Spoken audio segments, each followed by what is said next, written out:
And here it is, right here. Roll up, ladies and gentlemen. One man went to mow. Here it is, right here. Here I am, right here. I hope you are right there. The session has commenced and your company is required.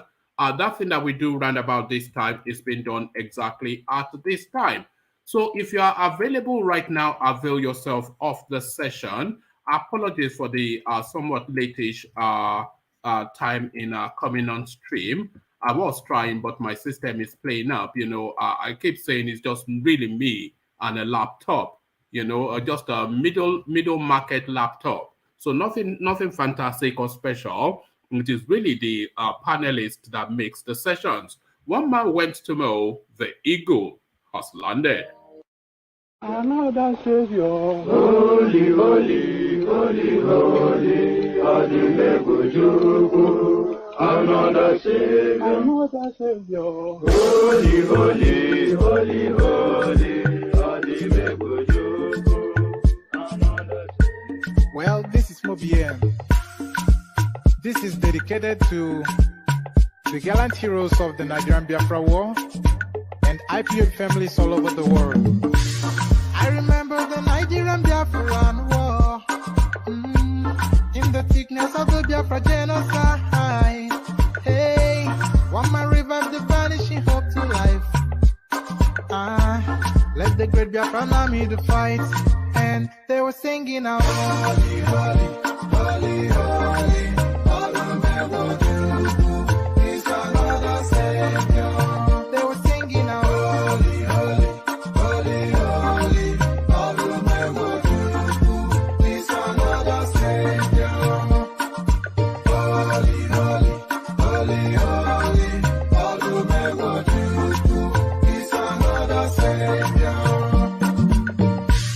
Many years after the genocide, whoa, yet another great leader has risen up now. Oh, and he's leading the Biafrans to victory.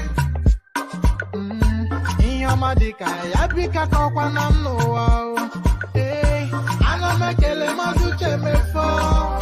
Manemo, it's an honor having you on board.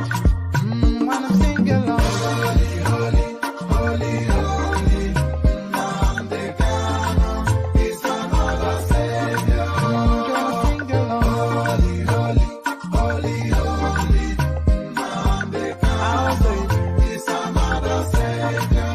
When I sing along, holy, holy, holy, holy, holy, holy, holy, is another Savior. Getting moving right and getting moving faster now. Holy, holy, holy, holy, is another Savior. Holy, holy, getting moving right, moving faster. Yeah, for freedom. Is another Savior. Yeah, for freedom. Holy, holy, holy, holy, Nandekano is another Savior. Another Savior, holy, holy, holy, holy, Adimebujuku. Another Savior, holy, holy, holy, holy, Adimebujuku. Well, this is Mobien. This is dedicated to the gallant heroes of the Nigerian Biafra War and Ipob families all over the world. I remember the Nigerian Biafran War, in the thickness of the Biafra genocide. Hey, one man revived the vanishing hope to life. Let the great Biafran army to fight, and they were singing out, holy, holy, holy, holy, all the Megodu is another Savior. They were singing out, holy, holy, holy, holy, all the Megodu is another Savior. Holy, holy, holy, holy, all the Megodu is another Savior. Many years after the genocide, whoa, rising up now. Oh, and it's leading the Biafrans to victory.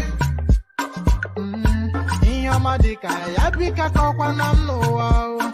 Hey, anamekele mazuche mefo.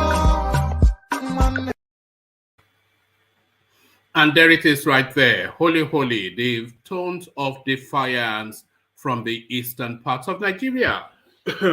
So, holy, holy, as guys, I bring you this. Why Buhari will never support Jonathan's rumored 2023 presidential ambition. A headline attributed to presidency sources.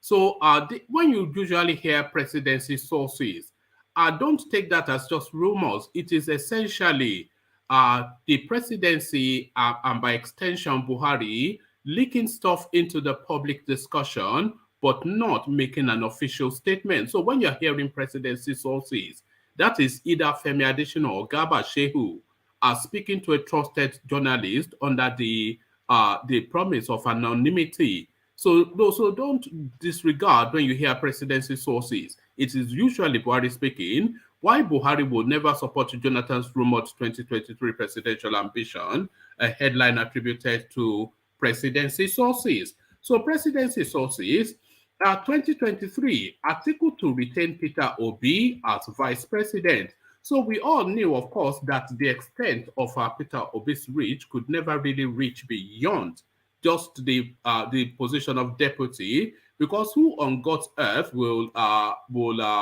elect Peter Obi as president of Nigeria? That is something that will never happen on this earth or in the life after. And it looks as though that's now been nailed down as a categorical fact. 2023, Atiku to retain Peter Obi as vice president. So that rhymes more with reason and logic than Peter Obi actually being a president. So from that to this, our 2023 presidency, RCCG pastor under fire for endorsing Oshibanjo says he spoke for himself. Says he spoke only for himself. So he can claim all he likes that he spoke only for himself. But really, what emboldens Oshibanjo to step forward so frontally, a man that is always known for being meek and timid? So what emboldens him, of course, is the endorsement of his own leader, not Malam Buhari, Pastor Adeboye. It is Pastor Adeboye that has told him that he wants that presidency, and he has instructed Oshibanjo to go and get it. And he has probably told him that God has told him that he was going to sit on that seat. And you know, Oshibanjo could have left that post when they were dropping his helicopters and all whatnot. And his mother was crying all over Nigeria. But he's starting that in that vice position still, emboldened by the assurances that Pastor Adeboye would have given him. So have no equivocation that RCCG is a non-partisan organization, religious body. No, they are an Oshibanjo campaign team, and that is his political structure right there. So one of them has let that not so secret leak, and he now trying to retrace his steps. 2023 presidency, RCCG pastor under fire for endorsing Oshibanjo, says he spoke only for himself. You can tell that to the Marines. Even before you said so, we knew already that Oshibanjo is essentially the RCCG candidate. So now, this is now a calculated political move. So how this plays out is to be seen. Because with this statement, he alienates a bunch of people, but then he brings a bunch of people on board. I support IPOB's agitations. Wike reveals what Nnamdi Kanu said about him. So if Wike is endorsing, they are putting this in quotation marks, so we want to know what underpins that statement, because as a standalone, it reads differently as from how it might be in context. So we don't know the context for it yet. But as a standalone, it's a very bold, calculated political move, if he actually said that. But first, the headline again, I support IPOB's agitation. Wike reveals what Nnamdi Kanu said about him. So quite what Nnamdi Kanu said about him and what level of endorsement he's actually giving IPOB, we'll find out shortly. Shehu Sani reveals only way a southerner will succeed Buhari. So now it looks as though now it's not even in our decision whether we become president of Nigeria anymore. It is at the behest of the Malams to decide yea or nay our fate. So this is what they will have you have be the case, but would you have it be the case? So all of that in discussion. So plenty to go through. Kick back, as I said, lean back, as I said, take it easy, as I said, and surrender yourself to the session. But before you throw your hands up in surrender to the session, do the usual needful, the protocol. Click on the like button so that we are propelled up the YouTube algorithm. Click on the subscribe button as well to fulfill all righteousness. Having now fulfilled all righteousness, lean back, kick back, take it easy, and let me ease you into the session with a little bit of a musical backdrop from the eastern quarters of Nigeria. Put on your dancing shoes as we partake in another Python dance. Ipob, O Mary, O Nindizu, O Niloya, Abakare, Mama Daora, Unapuri Mary Nandi, win the war. Python dance 1, Python dance 2, now Python dance 3. Unapuri Mary Nandi, win the war. Python dance 1, Python dance 2, now Python dance 3. Unapuri Mary Nandi go Onyedu Ipob, O Mary Wonenizu, Niloya, Abakare, Mamanda Ora, Unapuri Mary Nandi win the war. Python dance 1, Python dance 2, now Python dance 3. Unapuri Mary Nandi win the war. Python dance 1, Python dance 2, now Python dance 3. Unapuri Mary Nandi win the war. Python dance 1, Python dance 2, now Python dance 3. Unapuri Mary Nandi win the war. Python dance 1, Python dance 2, now Python dance 3. Unapuri Mary Nandi win the war. Python dance 1, Python dance 2, now Python dance 3. Unapuri Mary Nandi. And there it is, right there, the voices of defiance from the eastern parts of Nigeria. Nnamdi wins the war, they insist, and they will have it no other way. Nnamdi wins the war, as guys, I bring you this. Why Buhari will never support Jonathan's rumored 2023 presidential ambition. A headline attributed to presidency sources. President Mohammed Buhari is no part of the plot to draft in former President Goodluck Jonathan into the ruling All Progressive Congress and lure him into the presidential race for the 2023 general elections, according to presidency sources quoted by correspondents. There were reports in some sections of the media last week that some political hawks in the APC, including President Buhari, are plotting to woo Goodluck Jonathan to the party and get him fielded as the party's 2023 presidential standard bearer. However, a senior presidential, however, a senior presidential aide told correspondents that President Buhari only has great respect for Jonathan, particularly with the way he handled the outcome of the 2015 presidential election by graciously accepting defeat and congratulating him, Buhari, despite pressures from some of his loyalists to do otherwise.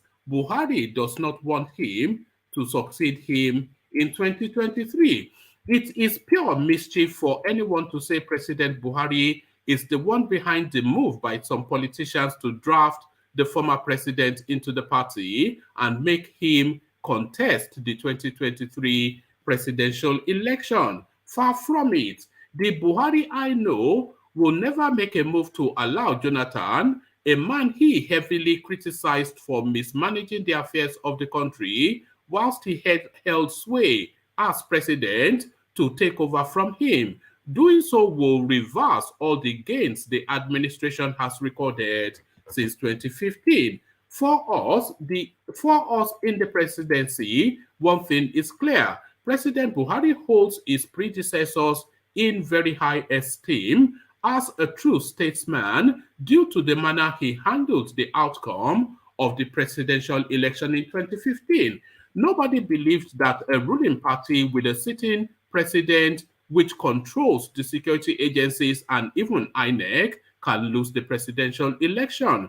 When that happened, some enemies of Nigeria who had earlier predicted doomsday that the country will cease to exist in 2015 asked him not to accept the outcome.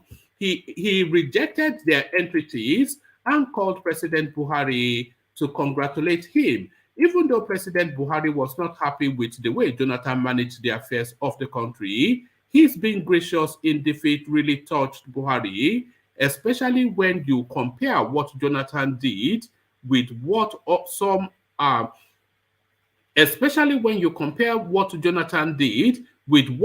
African leaders such as Laurent Gbagbo and Yahya Jammeh did in Cote d'Ivoire and the Gambia, respectively. Also, this government has had its shortcomings and made some mistakes, but you will not see Jonathan writing letters or publicly criticizing the government just to score cheap political points. Rather, he knows he has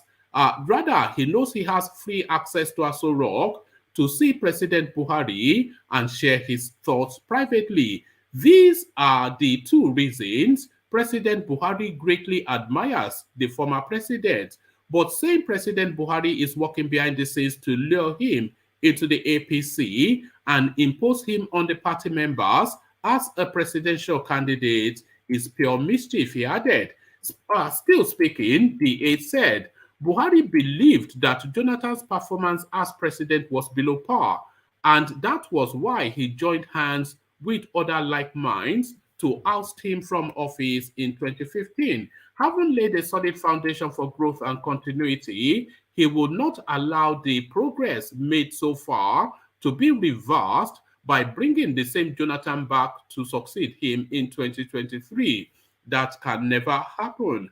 The former president, according to the report, has severed his ties with his party, the People's Democratic Party PDP, since 2019. He never supported the PDP governorship candidate in Bayelsa governorship election, whilst his mother and his kinsmen also celebrated the victory of the APC in the election.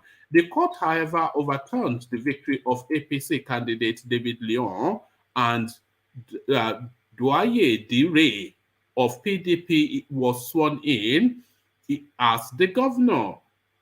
Since then, the leadership of the APC, led by the former National Caretaker Committee Chairman Governor Mia Malabuni, and several groups, especially in the northern part of the country, have been mounting pressure on Jonathan to join the APC. The report further noted that those behind the move were some brokers in the APC who believe that since the clamor for a power shift to the southern part of the country in 2023 is so intense, Jonathan should be considered, as he can only serve one term, having served out his first term from 2011 to 2015. They envisage that whilst other presidential aspirants in the south, such as Bola Tinubu, the Vice President Yemi Osinbajo, Rotimi Amechi, will want to serve 2 terms if elected president, Jonathan, upon serving a term, will hand over power to a northerner in 2027. So that sounds like an Abubakar Malami strategy right there. So he wants to park himself in the State House in Kebbi just for 4 years, and then come back and seize the presidency, and then the killings and looting continues. So from that to this, still within the presidential space, pardon me, I just need to, I'm going to come off screen for a moment. I just need to, I need to sneeze. So let me come off the screen and just, I don't want to make a mess in front of you guys. So let me play you the Holy Song just for a second. Oh, you do Ipob. Oh, Mary, oh, Nindizu. Oh, Abakare. Mama Daura, Unaburi Mary Nandi, Nandi win the war. Python that's one, Python that's two. So there it is right there. Nnamdi still winning the war. So Nnamdi still winning the war according to the Easterners. 2023, Atiku to retain Peter Obi as vice president. So Peter Obi's politics will never really reach beyond. There's a glass ceiling for the Igbo people, and that is vice president. I'm not sure that Nigeria is ready for an Igbo president, and Atiku does not think so either. Atiku to retain Peter Obi as vice president. The presidential candidate of the People's Democratic Party in 2019, Atiku Abubakar, has plans to retain his running mate Peter Obi if he wins the presidential primary of the PDP. Atiku and Obi lost to President Muhammad Buhari and the All Progressive Congress in 2019. An associate of the presidential aspirant, while speaking to correspondents, claimed that the former vice president said he would like to retain Obi as vice president if he wins the presidential ticket of the main opposition party. The associate, when asked why the former governor of Anambra State is contesting in the presidential primary of the PDP, said it is because the PDP has thrown its presidential ticket open. He said, Peter Obi is running because the party did not zone the ticket to any region. Every qualified aspirant will contest and the best will emerge as the candidate of the party. We can't ask him not to contest. What if he wins? If Obi is lucky enough to get the majority vote of the delegates and become the presidential candidate, Atiku and all of us will give him maximum support. A public affairs analyst, Wale Adegoke, while speaking on the chances of the Southeast winning the ticket, said the region needs to work very hard so they don't lose out in 2023. Adegoke said, the Igbos have to work very hard. If not, they will miss out on both president and VP. Hence, you see South-South politicians now emphasizing their Igbo or Igbo-related names, Amechi, Ifeanyi Chukwu, etc., all in a bid to create a shadow of Igbo-ness in them to assuage the agitation in Igbo land. Unfortunately, some Igbos from the Southeast are even falling for that scam. So there it is right there. And the Igbos from the Southeast are falling for that scam, as we saw Ohaneze Indigbo endorse Wike and Amechi. So there it is right there. Politics masterclass. So from that to this, 2023 presidency, RCCG pastor under fire for endorsing Oshibanjo says he spoke only for himself. Pastor Timothy Olaniyan, the head of politics and governance of the Redeemed Christian Church of God, RCCG, has reacted to criticism from different quarters over a comment he made regarding the candidacy of Vice President Yemi Oshibanjo for the 2023 general elections. Olaniyan at the weekend had said that Oshibanjo remains the only child of God and a pastor that could change the narrative of governance in Nigeria. Olaniyan was quoted to have said, "Money politics in this country has led us to where we are now. People will promise heaven and earth, and at the end of the day, you see them giving 1,000, 2,000 naira to eligible voters. After the election, you won't see any of them. After the election, you won't see any of their promises being fulfilled, and the people they gave money will not have access to those notable politicians. It is high time our eyes were opened.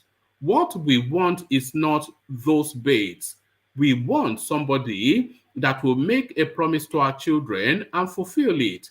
If you tell me education is going to be free, I want to get there and make it free so that we would not continue to build up youths who have no future. As of today, Pastor Yemi Oshibanjo is not just a pastor, he's still a child of God. There are many pastors who can decide to do rituals with human skull and still claim to be pastors. I am talking of a child of God. However, clarifying the statement which he made at the event organized by New Era Nigeria, Olaniyan said he did not speak for the church, but for himself. But Olaniyan, you did speak for the church because, of course, you set up a whole political structure. You did not have all these structures in 1999, in 2004, in 2007, all the way through 2000, and all the elections we have had. You did not have a political structure within ICCG or RCCG, but now that your own son is vying for the presidential slot, you have set up a political structure to sensitize and sanitize your congregation to politics and the potency of their voters card, but it's nothing to do with your son vying for the presidency. You can whistle that in the wind and tell that to the Marines, tell that to the idiots, but don't tell that to us. I support IPOB's agitation. Wike reviews what Nnamdi Kanu said about him. Governor Yemsin Wike has said he supports the agitation of the indigenous people of Biafra IPOB in the southeast, but does not endorse the violence. Wike, in a recent interview with Channels Television, disclosed that he agrees with the agitations, but not the violence. I support the agitations in the southeast, whether anybody likes it or not. I do. We should sit down at the round table and discuss it. But again, what do I do wrong when you have not gone? But again, what do I do wrong when you have not gone to say bomb everything there? I am a governor, and you are telling me what has never happened, and I should accept. Do you need to kill everybody in my area simply for me to say I am with you? And I said, no, I won't do that. He added that there was a time Nnamdi Kanu praised him, adding that the group was not a threat to him. Why would they be a threat to me? It is because of the division in this country today that we have never had this country being so divided this way. There came a time IPOB was singing. Praises about Wike.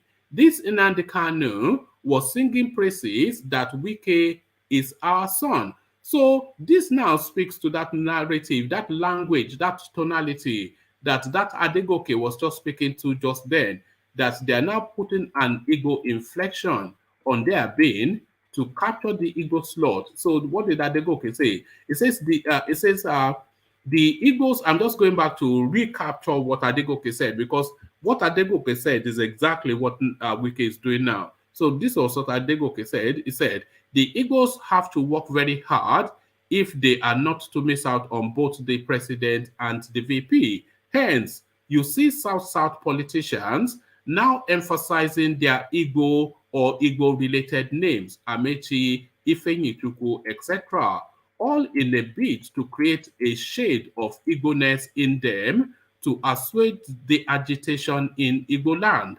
Unfortunately, some egos from the southeast are even falling for that scam. So yeah, there it is right there, and there is the scam. So the scam that Adegoke talked about is this paragraph right here. So I'm going now to Wike's comments. He added that there was a time Nnamdi Kanu praised him, adding that the group was not a threat to him. Why would they be a threat to me? It is because of the division in this country today that we have never had this country being so divided this way. There came a time IPOB was singing praises about Wike. This Nnamdi Kanu was singing praises that Wike is our son. So that is the scam right there. And of course, the gullible egos will fall for it. So from that now to the last readout. Shehu Sani reveals only way a southerner will succeed Buhari. So let's have this one, and then we'll come into the room. Former Kaduna lawmaker Shehu Sani has revealed the only way a southerner will succeed Buhari in 2023. As the 2023 election draws closer, different groups have been demanding that the South, and in particular the Southeast, produce the next president of the country. However, the two major political parties, PDP and APC, have not spoken on the decision to zone their presidential ticket. Sharing his thoughts via Twitter on Tuesday, Sani stated that the only way a southerner would emerge as president is if both APC and PDP pick a southern candidate. He tweeted, "Power will shift to the south only if the candidates of the two political parties are picked from the south." Meanwhile, the governor of Ondo State, Rotimi Akeredolu, on Tuesday stated that the All Progressive Congress must take a definite position on zoning. There have been calls for the ruling party to state its position on zoning ahead of the 2023 presidential election. According to Akeredolu, it is the turn of the southern part of the country to produce the next president of the country. He said the party leadership should not find it difficult in making pronouncements on the issue of zoning. So we can read Akeredolu some more. Let's see. Do we want to read Akeredolu some more? Let's see. Because it links on into another. Let's see. If it's too heavy going, we might just, because we've not heard from Akeredolu for a while for reasons of being incapacitated by illness somewhat. I think he just came back from London, didn't he? So let's just read Akeredolu's words, and then we'll come back, and then we'll come into the room. So this is now a headline that is now a new headline. 2023 APC must 2023 APC must decide on zoning. Akeredolu, the governor of Ondo State,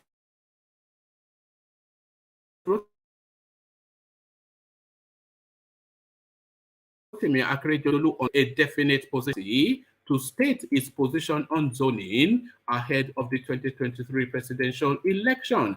According to Akeredolu, it is the turn of the southern part of the country to produce the next president of the country. He said the party leadership should not find it difficult in making pronouncements on the issue of zoning. The chairman of Southwest Governors Forum, in a statement on Tuesday, warned the party not to allow the issue of zoning to throw it into another round of crisis. The statement reads, "Our party, the All Progressive Congress, has started the process which will eventually culminate in the presentation of elected political leaders who must steer the affairs of this country for another term. We have been able to hold the party's convention successfully.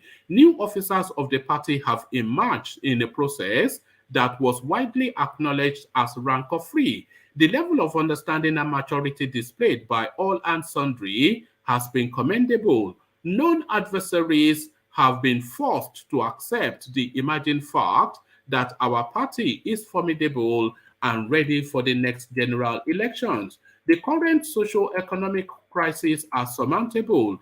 It is commendable that the government is addressing these issues without drama. The federal government and leadership of our great party will come out stronger. We cannot, therefore, afford any internal bickering which holds the potential promise of causing distrust and militating against cohesion, harmony, and the zeal to achieve set objectives. The current democratic dispensation is anchored on the unwritten convention driven by a principle of equity. Political expediency dictates more appealingly that whilst adhering to the spirit and letters of the law guiding the conduct of elections and successions to political offices, we must do nothing capable of tilting the delicate balance against the established arrangements which guarantees peace and promotes trust. Our party just elected officers on the established principle of giving every part of the country an important stake in the political calculus. The focus now shifts to the process which will culminate in the participation of our party in the general election scheduled for next year. All lovers of peace and freedom must do everything to eschew tendencies uh, which may predispose them to make decisions which promotes distrust and leads to crises, the end of which nobody may be able to predict. The leadership of the party ensured that the principle of rotational representation guided its decision at the just concluded convention. The party chairman position has gone to the north. All other offices have been filled on this understanding. This is the time the leaders of the party must make a categorical statement devoid of equivocation on the pattern of succession. It is the turn of the southern part of the country to produce the next president.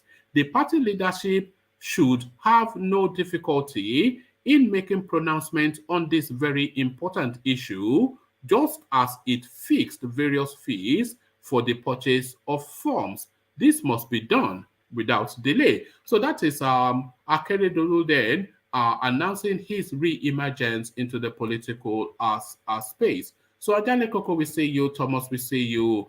Charlie Boy, we see you. So good to have you all, gentlemen. Let's go first then to Ajale Koko, see if he's ready. Ajale Koko, are you there? I'm here, one man. How are you? I'm good. Good to have you, Ajale Koko. So to it then, let's start you from where we started off. All this, and we've done it endlessly here as well, just discussing and permutating Goodluck Jonathan's entry into the political space via the APC, the treachery and all of that. But apparently, Buhari is not even in support of this. And if Buhari is not in support of it, it is dead in the water. Presidential sources, Ajane Koko. What did the presidential sources said? The presidential sources said that Buhari is not at all in support of Goodluck Jonathan joining the APC and by extension joining the presidential race. That Buhari has a lot of respect for Goodluck Jonathan for the way that he handed over power and the way that he has not been criticizing his administration. But Buhari felt that Goodluck Jonathan, and still feels that Goodluck Jonathan ran the country very badly, and he criticized him heavily. So he cannot then hand over to Goodluck Jonathan to reverse what Buhari considers to be his gain. So what the presidential source essentially hinting is that Buhari is still of the view of Goodluck Jonathan that he held at 2014, that Goodluck Jonathan is not fit for purpose. He respects the way he handed over power, but he does not trust him to be president. So essentially, that is what the presidential source is saying. Hello? One man, you see, these presidential sources, can we really trust whatever comes out from them? Can we really trust any statement they issued out or any position that they come out with? Can we really trust them? We cannot trust them because they lie a lot. They lied to us several times in the past. So this time around, they might be lying as well. It could be because of a strong opposition against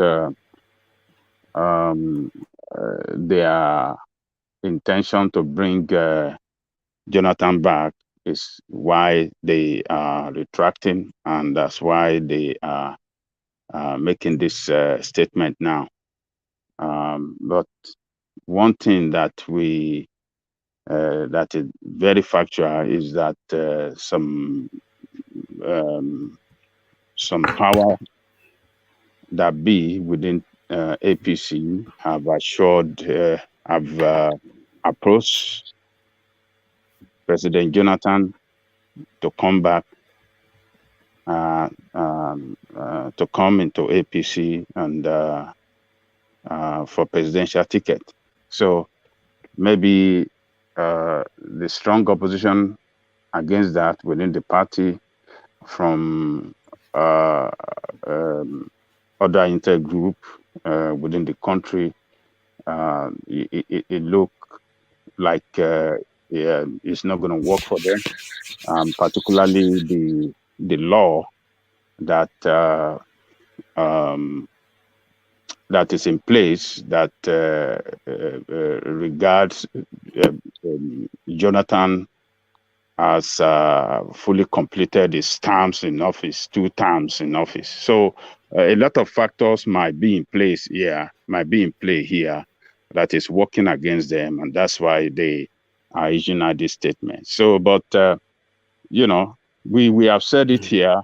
Jonathan going back there or coming out for to aspire again for the position of president under the opposition party is going to be a very treacherous move against his political root, his political base, is the party that gave him everything that he becomes today politically. You know, all that he represents today as a former president in Nigeria that is recognized around the world. So it's going to, there might be some veracity to the idea that even though the party might not, even though the party, and we're saying the party, power brokers within the party, even though they might want Goodluck Jonathan, because the Goodluck Jonathan narrative, it permutates in favor of the North, he having only 1 term. But that might not necessarily be that Buhari is on board with that as well. That might not necessarily be that it is Buhari that is orchestrating that. Because, of course, the Goodluck Jonathan narrative is essentially who succeeds him.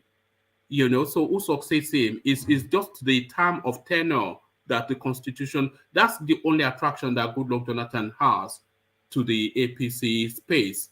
And that attraction is a northern attraction. So that will be a post-Buhari attraction. So it's just the 4 years that he has that they're after, so that they can then kick him out after 4 years. They will bully him as they did in his 6 years. They'll bully him again for another 4 years and kick him out and then replace him with it'll be a fight between El Rufai or Abubakar Malami. So this really, and so it is the people within that future power play that are pushing Goodluck Jonathan. But Buhari, there's somewhat a sense of surrender that he feels that he has done his bit. He has secured what he wants to secure, his name in the annals of the country. He has instituted as much as he can his Fulani agenda, and he just wants to go home now and put his feet up. That's the sense I get of the guy. I'm not sure if I'm misreading him. You are right, but we have to. Why we cannot trust anything that comes out from this presidential spokesperson, but at the same time, we have to give them the credit, at least for coming out to say that they are not part of the move. They are not interested in Jonathan. They are not, proposing to Jonathan. They are not making any effort to bring Jonathan back. So these permutations that Jonathan is coming back, or that road is closed.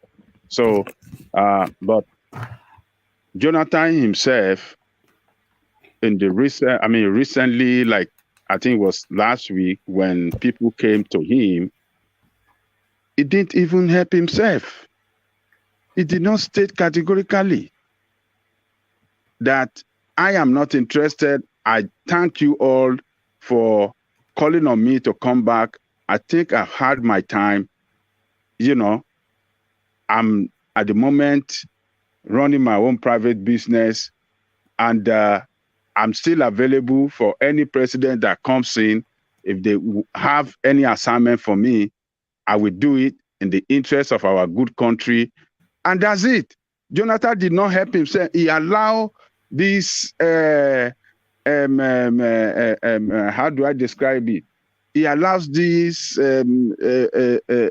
political permutation, this rumor to start to keep flying around. So Jonathan is a problem as well. He didn't help himself. So, but the presidency position now on Jonathan is good, that they have told us that no, they are not pro-Jonathan, they don't want to do it, and it is good. So even people in the party, like Tinubu and all the rest that are, showing interest, people that have been spending money, now they will have peace of mind. They won't have any grudges whatsoever, or fear that, oh, Buhari is trying to bring Jonathan back in order to, to shut down their interests and all contribution they have done for the party, for the development of the party. So it is a good position that they came out and let everybody know. The nomination, the sales of the nomination and expression of interest forms, they close on Friday.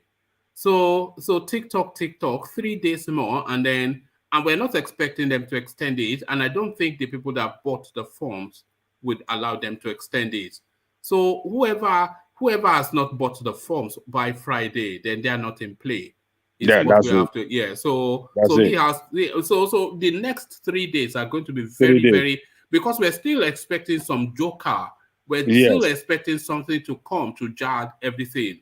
So whatever it is that they are planning, we have to have a better understanding of it within the next 3 days. Yes. So that senior northern guy, the person that has expressed interest so far is Ahmed Lawan. And I don't think he's strong enough, the Senate president, and he's not even bought the form yet. But by Friday, when they close, then we know who is in play or not. So interesting times. Good luck, Jonathan, though. I think he's blotted his copybook somewhat, even allowing this story to fester. So, is he enjoying the attention? It's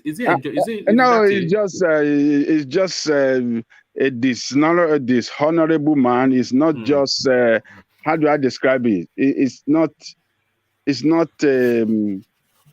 do I describe Jonathan, man? It's just it's gone down in my estimation somewhat for even to let. They went to Fashola. They said, "Look, we've not heard you yet." He said, "Look, I'm going for presidency, but that presidency is in my home, and I already have that situation. My family is waiting, so just move away from my front door and go and meet the rest of them. I'm not interested." And he shut them down. And who has spoken about Fashola since? Yeah, we have spoken about him because he came out that, okay, no, I'm not, no, just rule me out. I'm not interested. And everybody closed that door. But Jonathan is showing as if I'm still consulting. Watch this space. Let's keep watching. I am speaking to my people. What nonsense is that? What nonsense is that? It's a man with no integrity. I mean, I rate him highly, but this one, I take some points away from him for this one. Even though I rate him highly. It's just anything goes. You just looking. I mean, you have been the president. You are an elderly statesman. What else do you need? It's just. They'll say Nigerian politicians are desperate for power. This is what they mean right here. This is desperation for power. This is desperation right here. But Buhari distances himself from Goodluck Jonathan. But I like that. That I mean, people in their party now know, particularly those that things are not clear to, now know that okay, presidency is not behind him, and they can now continue their campaign and without fear or anything, because president, whoever that president support will surely get the ticket within the party, and But I believe that they have done their calculation well. They're not bringing Jonathan back. Will not work good for them. The party will tear into pieces, and they don't want that to happen, and that's why they track their step, and they're now making a strong statement that, oh no, we are not with Jonathan, we are not for him. But let's keep waiting for the next 3 days, see what's going to happen. But Bob Murphy, what of Bob Murphy? We are still waiting for Bob Murphy. I saw a headline from him at the last minute, but I didn't even check it out. Maybe I'll check it out later. Bob Murphy, this is where people make the most money. Yeah, they will just jolly him along that Bob Murphy. You don't know how popular you are. They say they want to give it to the Igbo people. Who is more popular? You are the but Bob Murphy, do you know Bob Murphy is not from the East, too? Where is he from? He's from Delta State. I thought he was an Imo man. Yeah, yes, it's those people, the Igbo extraction from Delta. He's not really from the East. But Bob Murphy is not from the East. So these are the dubious scam they are trying to play on Igbo people. And some Igbo people are falling, they are trying to fall in line with them. Amechi and all the rest of them. Okay, Bob Murphy is not from the East. It's from He's from Delta. But Bob Murphy is not from the East.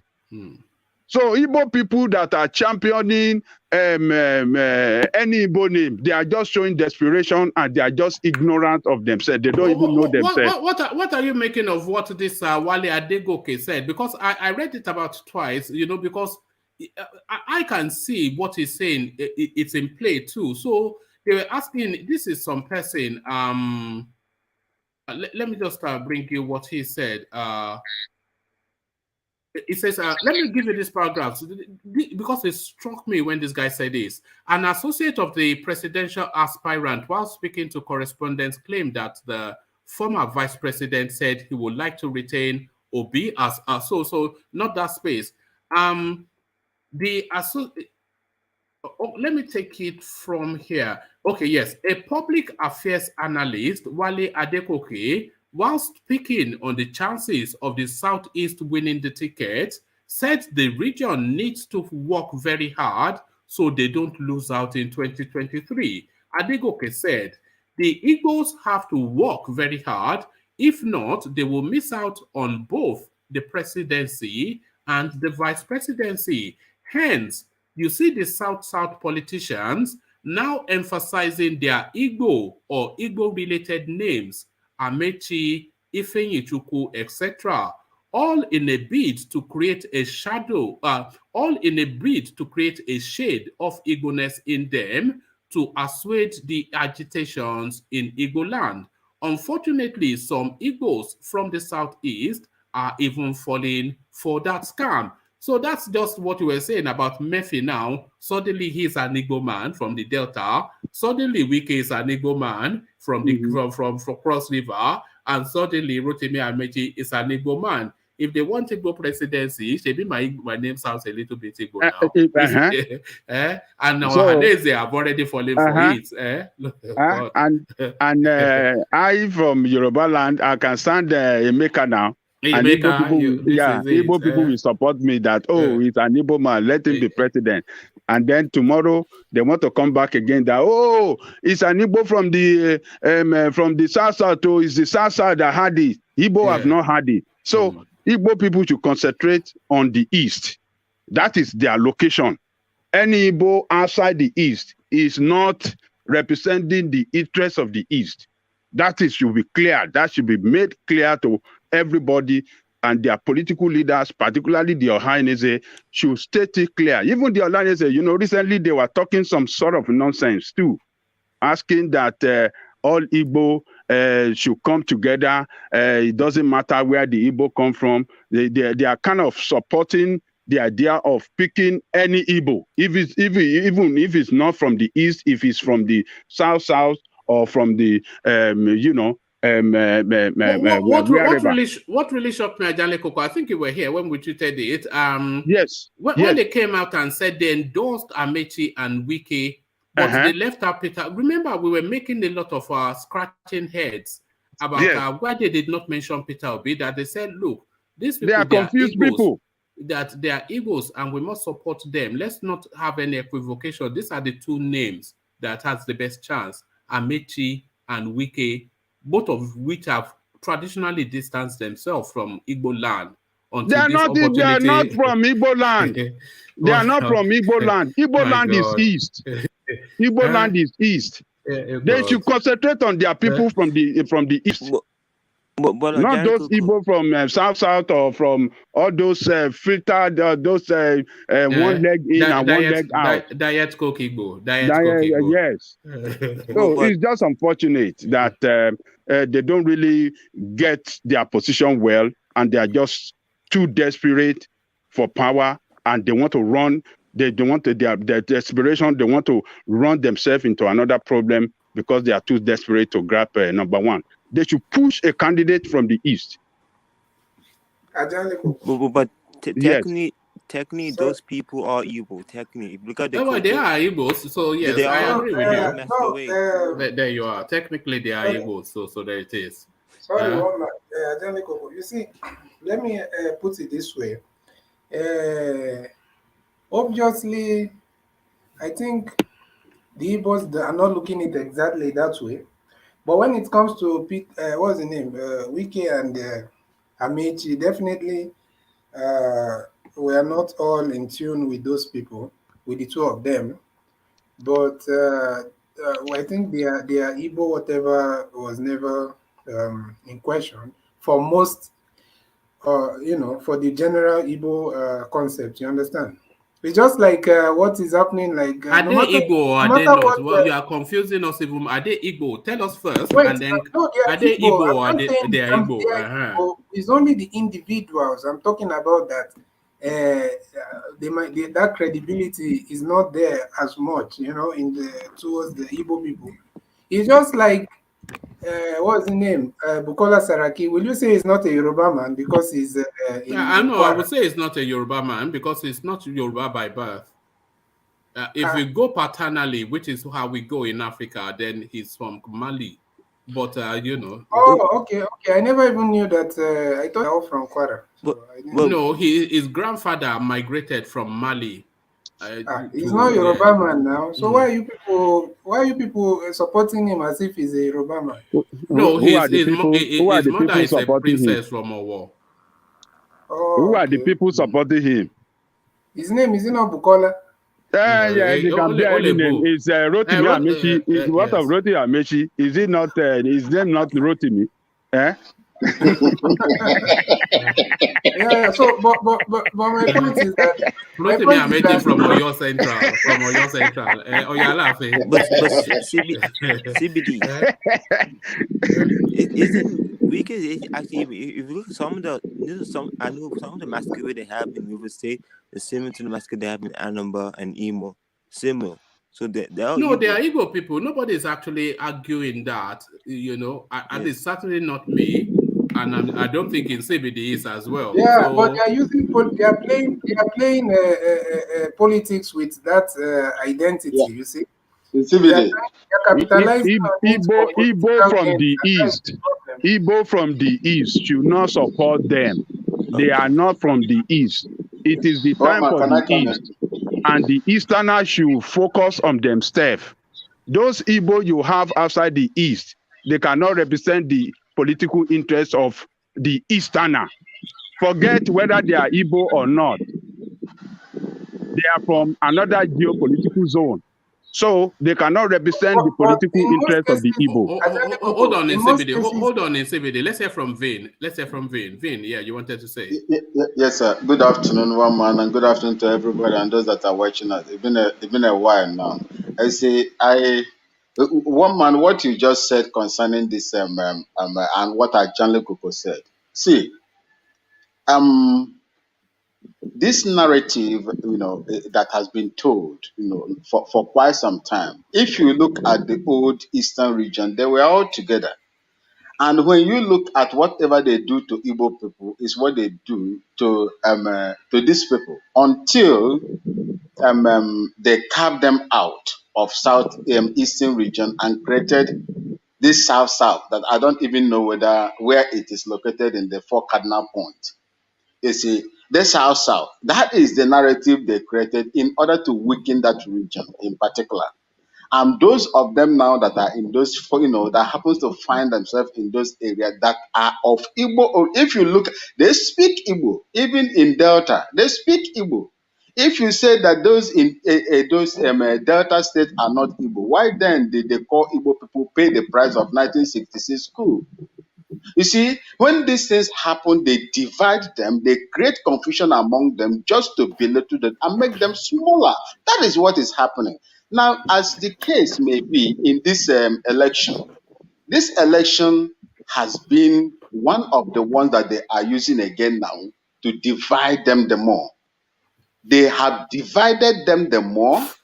They have thrown enmity and hatred between the South within this South right now, because we check this in there. All of us agree that if Nigeria is a place where equity, justice, and fairness, hold its way, there is no way any Yoruba man will come out to contest, and there is no way any South man will come out to contest. You can't say that now. I know you will kick against it. I know you will kick against it. No, it doesn't stand. It doesn't stand to that's logic okay. now. That's okay. No, let me focus on what I am saying. Let me focus on what I'm saying. No, hold on. Back it up. Back what you said up. What the zoning issue. If you listen to Pa Adebanjo, I've listened to Pa Adebanjo and Pa Clark. If you listen to these people and you see those of us that are making all this permutation and the argument now, zoning or no zoning, go and listen to people that were born, that were adults, that participated in the conference of 1958. Go and listen to them. Pa Adebanjo is alive and he can tell you categorically what happened and what he did in those places just to bring Nigeria one and the zoning system and federal character. But today, because of power intoxication, I want it, because of the resources that is concentrated at the center, that is why everybody is going there, because he who holds the political power at that top there controls everything in that country. You can kill and kill and kill. Nobody will. He has the most powerful. That is the most powerful man on earth. So this is what the imbalance and the injustice that is going on. That is why Nigeria is where it is still today. And until all these things are corrected, Nigeria will never make any headway. That's not a strong enough of an argument. You see, Pa Adebanjo is a respected Yoruba voice. When he speaks, a lot of us that pride ourselves to be somewhat of thinkers, we pay attention. Is a respected and a venerated Yoruba voice, but he is just one voice. It's not the Yoruba voice. And he's just speaking to, you would expect people at that level to speak in that tonality, because that is the expectation, that is their seniority, that is their longevity. He was there. The man was stating fact. He said, I was there. He was stating his own subjective. No, his opinion or when he speaks, people listen. He made statements that he made that I am still alive at my age. Yeah. At my age, I cannot embellish things anymore. This is how it was before it was, filtered in different ways and confusion is thrown into the system. What exactly did he say? What did he say? What did he say? What did you hear him say? He spoke about the conference of 1958 they held in London. Right. And what brought the constitution and the delay that brought about they wanted to have independence in 1958, but they didn't because of a particular group that was not ready then, and that delayed it to 1960. And they were still bargaining and making sure that they carry everybody along. Supposing they did what we are doing today in Nigeria, do you think that those people in 1958 that said they were not ready will be carried along? This is the injustice that is happening, and that is where that is the reason why Nigeria is where it is. And if anybody will go I don't by understand this what you are system, saying. What are you saying? Hold on, yeah, I'm getting please. confused. Yeah, I am confused as you, Charles. So what exactly are you saying? what I'm saying is this. If you will allow me to just, I don't want to waste most of your time, though. Yeah, go on. If you, Yeah. what I would like to say is this: the presidency that is causing this serious problem in Nigeria was not how it was.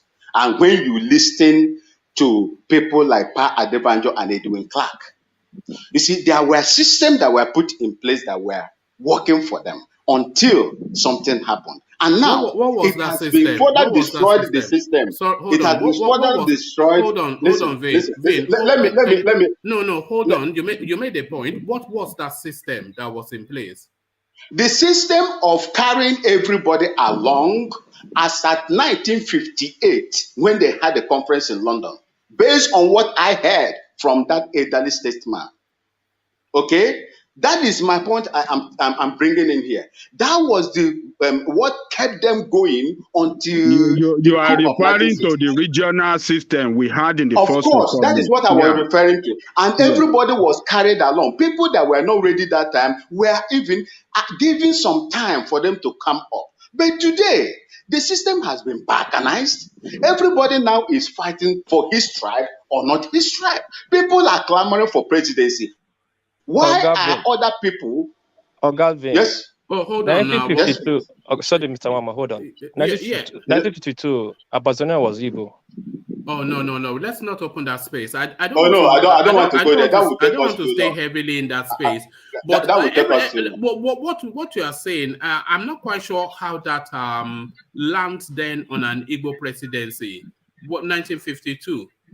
You see, what the carrying along of people right now feel that Yes. let everybody feel that they belong to that entity called Nigeria presently. That is what we are talking about. All right. Just like it was done in 1958 conference, that everybody must be carried along. Today, my point is, why can't you people again carry people along and make everybody feel that they belong in that one Nigeria?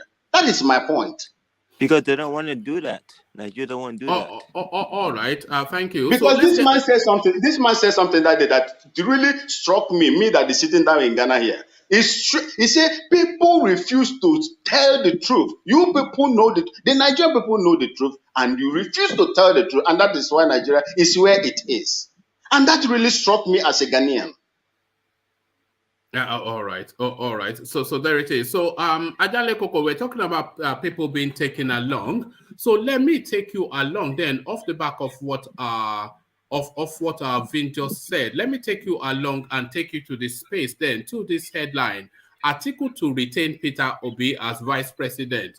So surely that should satiate then this Igbo clamoring for wanting relevance within the Nigerian space. So it looks as though let's do it again. Let's do that dance again. Is what Atiku is saying to Peter Obi. So the Atiku camp has now said, because a lot of people were permutating that he might well go for Wike, but it looks as though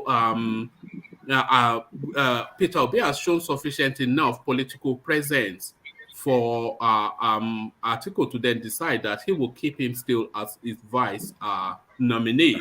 So Atiku indicating then that Peter Obi will continue to be his vice president. What are you making of that? First, to Wike's to Peter Obi's presidential ambition, which we all know that is just really is just really to fulfill righteousness, not any real thrust. But is this still the right choice to be Atiku's vice? Is the question. God forbid. Ajale Koko. Yeah. We don't want him. One man. Is that statement from Atiku himself, or where did that statement emanate from? Well, as ever, you never really hear these people come in front of the camera to speak. They speak via sources. So sources from his camp are saying this is their permutation, their intention to retain Peter Obi and steal that number 2 seat. Well, they should carry their retention and go somewhere else, one man. These people are trying to play games. They want to put it out there. You know, it's called, they're trying to put that name out there so that people can start mentally accepting Peter Obi as vice president, and we are not going to buy that. We want him as president or nothing, not with useless vice president. They are playing Or games. nothing, president or nothing. Yes, president or not vice. He cannot be vice president. For what? President So or you we people leave want to take it Nigeria. to That's the choice. Atiku is not as As a strong vice as he was. president, will he not build his profile the same way Oshibanjo built his profile under Buhari? Atiku is not people's choice right now. It's not All right. people's choice right now. One man, I That's thought it. you asked Angelico the question. Yeah, no, so to Ajale Koko, yes. You know, CBD that when he hears Igbo, he just, yeah. But Ajale Koko to you, yeah. CBD, the man. Well, let me tell you this. Peter Obi, from the beginning, have signaled that he's ready to work with Atiku. He attended Atiku declaration. He attended the venue where Atiku declared his intention to run again. Peter Obi was present at that venue, and he made a statement. He said, Atiku is my boss, and he is not running for president as a do or die affair. That is what Peter Obi said. He said that is why he attended that. He said he's his boss, he invited him, and he came. And Peter Obi has already signaled to that group from day one that I am your reliable partner. Let us work together as a team, even though we are all, both of us are pursuing this thing at different level now, on different, we are pursuing it individually now. But when it comes to the time for us, when a candidate emerges, if it's on your side, if you emerges as the nominee of the party, see me as your partner from the East. That is what our brother Obi Are they from the beginning. mistaken? Are they mistaken Ajanle Koko to still look to retain Peter Obi, because I think it's a busted flush.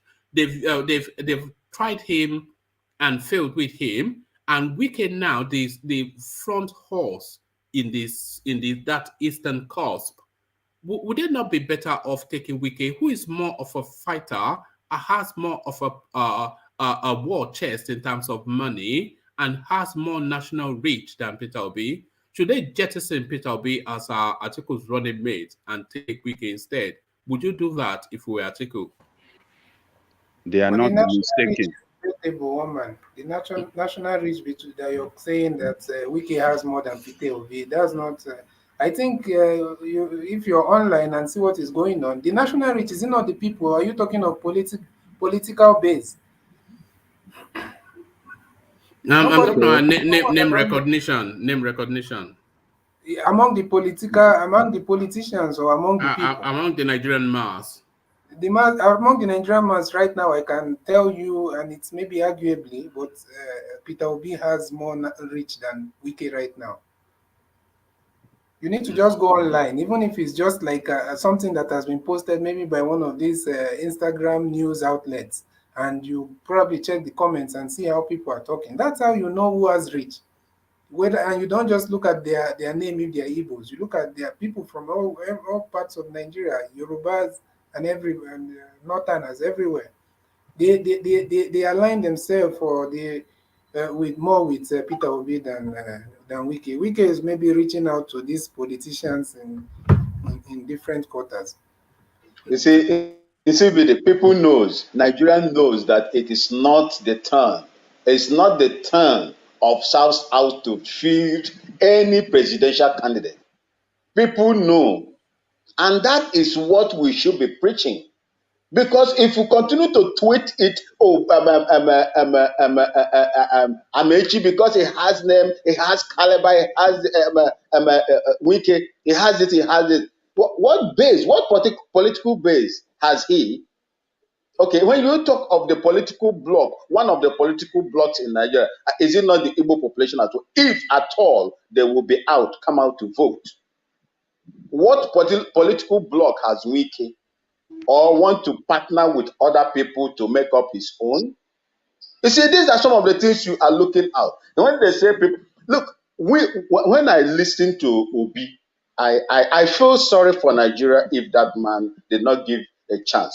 As at the way the country is now. If people will say, oh, he doesn't know anything, he has never worked for it, and he doesn't do this. Must you work for it before it is, you are given to it based on what is happening right now? If they don't give it, if Nigeria is a place where, as I said, and other people has emphasized on, equity, justice and fairness operates, I think people like Wike or Amechi will not sorry, come we have to abandon this tonality of equity and balance, and Atiku is in play when it's the southern space. So that tells even you that even Atiku does not even supposed to appear. Yeah, but it's there now. Let's talk about the political realities now. We are talking about fair play. I'm for merit capacity and passion.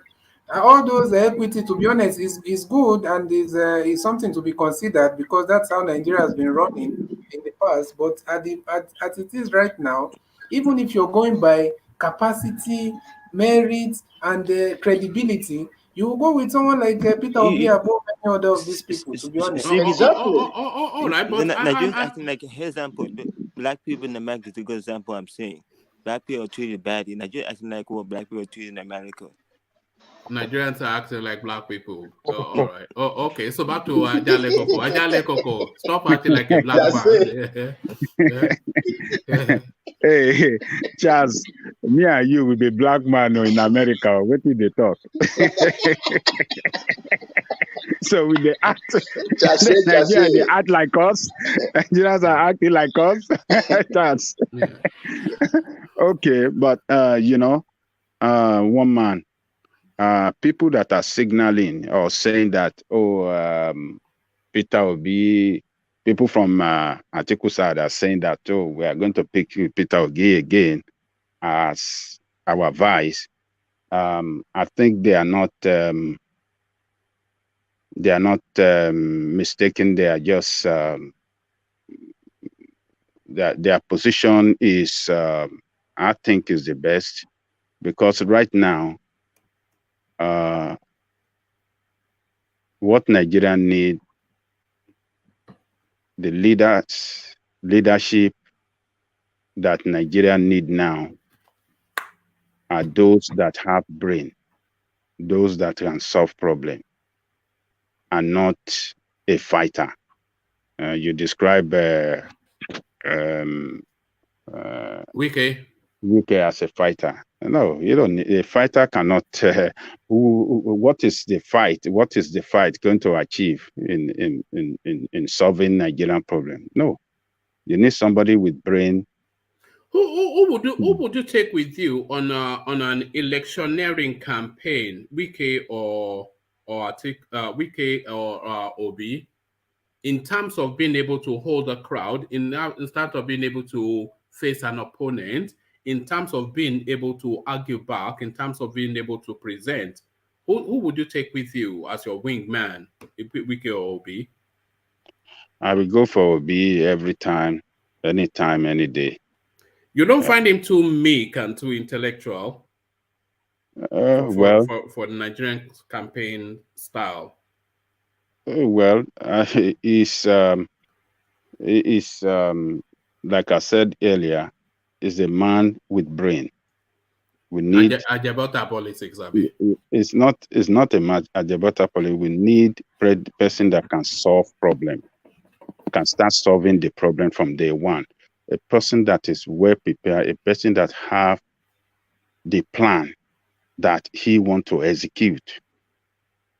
not a basket mouth politician. No, it is not politician that can solve Nigerian problem, but somebody that is not, that doesn't want to play politics, but person that want to do the right thing. But what about his What speech impediments? This is what Alexander Gomez is drawing your attention to as well. What about his speech impediments? That problem. Look, God created him. God gave him his own unique voice, and it is not the voice, the way his voice sound, that is going to solve the problem, but his competence and his capacity. And this man demonstrated it when he was governor of the state. He demonstrated it when he was a banker. This is a man that is an asset for that country. He can do wonder for that country if he's given the chance for that most exalted position. But unfortunately, he cannot get it in that party. I know that for sure. Atiku Abubakar is the man to beat in PDP. Others know that as well. That is why you see somebody like Saraki and Tambua, all those ones that they're already falling apart now, that they are doing consensus. They are trying to build that consensus from the north against Atiku Abubakar. But you see, yes. Sorry, let me ask you, maybe as you're talking, you can also answer it. If Atiku becomes the president of Nigeria, what do you think will happen in terms of security, agitation, and the economy? What do you think will happen? Let me tell you this. You see, Nigerian people are not difficult people. It is the step that Atiku take from day one that will signal to Nigerian people whether it's really ready to solve the problem or not. If Atiku comes in as the president from day one and he start doing the right thing, people will accept him. He start doing the right thing by bringing people together, by calling on all the leader of this agitation and all the interest group in Nigeria, invite them to Aso Rock and said, look, what is the way forward? What do you think we can do? And everybody comes together and they start implementing what he feel can work for the generality of Nigeria and not for Fulani alone or the northern interest. Nigerian people will accept him. Nigerian people are not difficult people. It is the leaders. Do you see? Look, Buhari leadership brought us to what we are in Nigeria. This sharp division we have seen that we've never seen in the history of Nigeria. It is Buhari leadership. So when we have another leadership that brings people together, Nnamdi Kanu, he release him, he invite him to this negotiation table. He brings Dr. Baba Kitoyo, Baba, all the leaders. And he said, look, this is our country, we have no other country. And he start taking steps on insecurity, and you see army bombing, destroying the tent and the bases of all these terrorists. Nigerians don't care. But because we have bad leadership that just for their own political interest and their pocket, that is why you see Nigeria dividing, and we find ourselves in where we are today. But when we see a leader that can do the right thing, Nigeria will fall in line. Nigeria are not difficult people. And it start to let me add this question, then you address it along with what you are saying. Very, very obvious, my brother. You see, sir, Liz, if Atiku, just like CVD said, Atiku become the president of Nigeria right now, those pardoned pardoned terrorists, Boko Haram terrorists, that's supposed to go through, the test of law that has been pardoned. What do you think that will happen to them, Ajale Koko? As long as you, let's say, you are preaching now, bringing out people, calling people for on the negotiating table and begin to talk. What do you think that will happen to those pardoned terrorists? No, that's Pardon? a policy. That's a policy matter, though. But Ajale Koko, where you were, that the moves that an Atiku presidency will take just from immediately as they start off will signal to how the Nigerians will accept them or not. And you were saying that if it starts to bomb where the terrorists are, etc., which is something that has to be done. But if that was a Peter Obi presidency, do you think Peter Obi can order the bombing, the mass bombing that we would need in the north? Do you think he has it in him to order bombings in the north? Can he play that politics? Does he have it? If he is a courageous person that really want to act in the interest of the country, he should be able to start it from day one to Peter signal Obi? that, look, yes, it should be able to start and what? Yeah, but do you understand what I'm saying, though? If Peter Obi starts to order mass bombing in Borno, in Kaduna, they will quickly spin it to an ethnic and a religious thing. But does he have the bravity? Does he have the cojones? That we don't know. But Atiku has it, and Tinubu has it. But does Peter Obi have it? Does Oshibanjo have it? Does it have to be mass bombing, woman? Well, it has to be. What else do we even El Rufai told us that we have to go and mass bomb them. Wama, I think the question you should ask, if you start bombing them in mass, will the northern people accept it? They will not accept it. But what I'm saying is, can Peter Obi hold nerve? Because Tinubu will hold nerve, Atiku would hold nerve, Oshibanjo might not be able to hold nerve, and I'm not sure that Peter Obi will be able to hold the nerves that he needs to hold to go after this insurgency and end it. So why do you say? Why do you say? Why do you say? Do you know that the least you expected will perform more than those people you have so much expectation? Forget all that. That's I'm telling you, it has happened. When we had high expectation on Buhari, then what are we there? Where is Nigeria? No, with all the expectation, where are they now? People. You've not tested the man. And you say he has not. But it's a public figure, and we have somewhat a feel of his texture. Within the powers he has, that is where he has. That's what he did. Can you hold on? It's a public figure. Is a public figure, and we have a feel somewhat of his texture.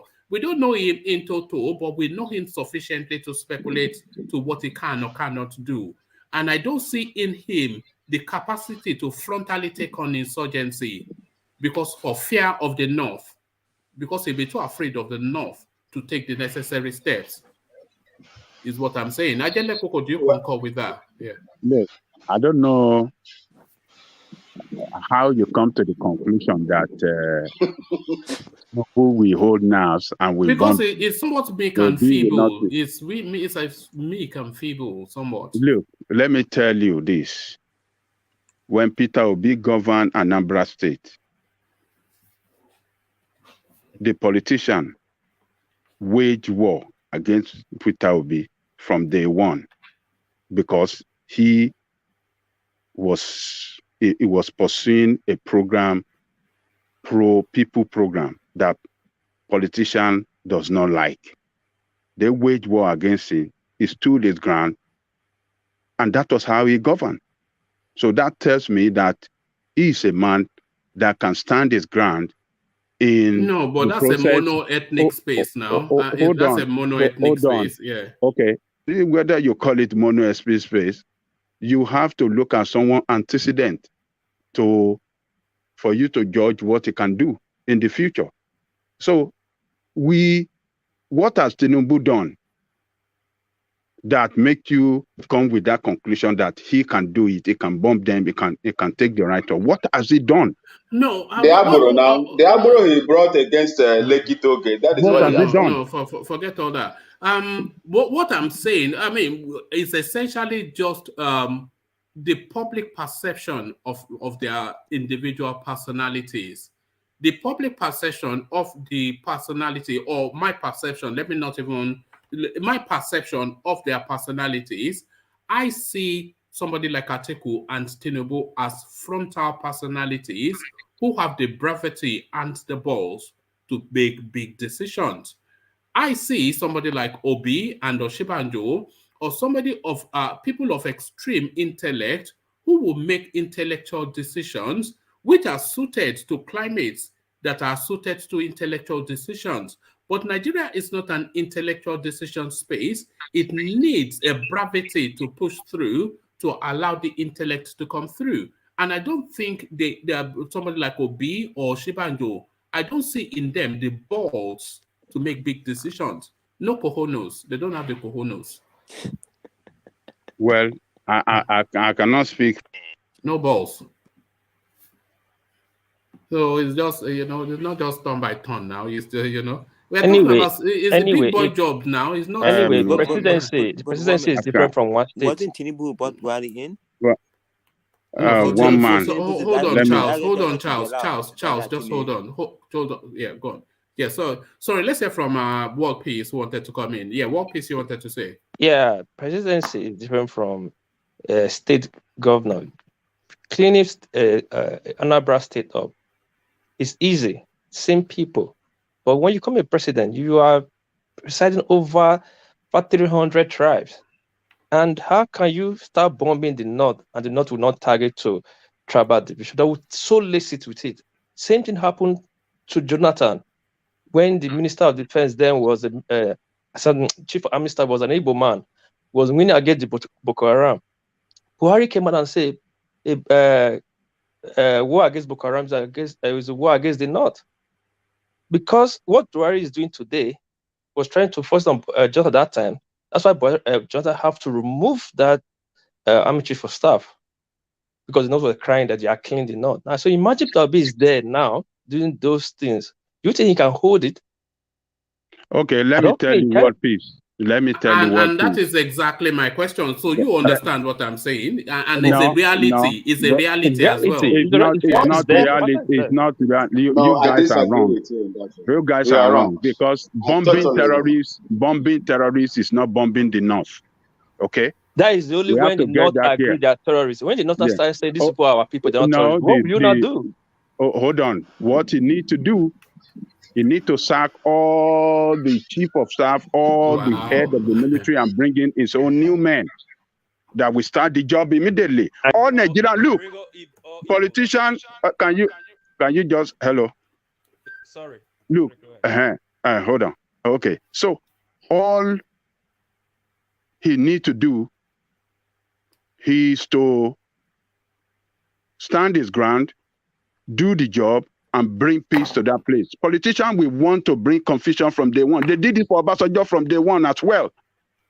Obasanjo stood his ground. How is it going to stand his ground? They did it from day one against Obasanjo. When Obasanjo... Yeah, but Obasanjo, Peter Obi, Yemi Oshibanjo. So I'm adding Yemi Oshibanjo because I see them at the same level. So people don't think it's an ethnic thing. It's a personality thing. Peter Obi, Yemi Oshibanjo, they are not the personality that Obasanjo is, or Tinubu, or Atiku. They are not frontal people. They are not frontal. They are intellectuals. That's all they are. I have told you that this guy did this in Anambra State against politicians. Politicians are politicians, whether local or at national. Okay. They are the same people. They act the same way. They acted, in the same way against him right from day one. They didn't want his government to succeed, but he stood his ground, and he rooted them out of the way, and perform what he feel that is good for the generality of people of Anambra State. The same thing, he can do it for Nigerian people. Bombing I have a terrorists is question for not Ajani bombing Koko. the northerners. I have a question for Ajani Koko. Yes. Sorry. It's a short question because you know it's a Very short, sir. All right. Before you come in with the question, let me use the window. Good to see you, Tony. Let me use the window to acknowledge Alexander Gomez, super chat, which is super chat to the ongoing conversation. It says the next president, in fairness, has to be from the southeastern region. Being of Igbo extraction, i.e. Delta and Rivers, is not good enough. Ajale Koko is right. So Diet Coke Igbo is not what they want. They want full-fat Igbo, you know. But it looks as though Diet Coke Igbo is what Ohaneze wants. So thank you for the super chat, Alexander. Oh man, why are you calling them Diet Coke Igbo now? When they're Igbo light now, they are not Igbo full. Oh, it's just one leg in, one leg out. One leg out. So that's Diet Coke now. You can say he's from Delta State and from South, and from Southeast. What kind of that is the division? Ajali Koko, that is the division that they have brought into the confusion, the mess that they have brought into this space, that particular space. You are here, one leg is here, one leg is here, but the real Igbo man is in one side. Then the other one leg is here, one leg is here. And you should go and contest on the basis of South. If it, because his region is South. Those Emefiele or Wike and they could go and contest on the basis of South, not Southeast.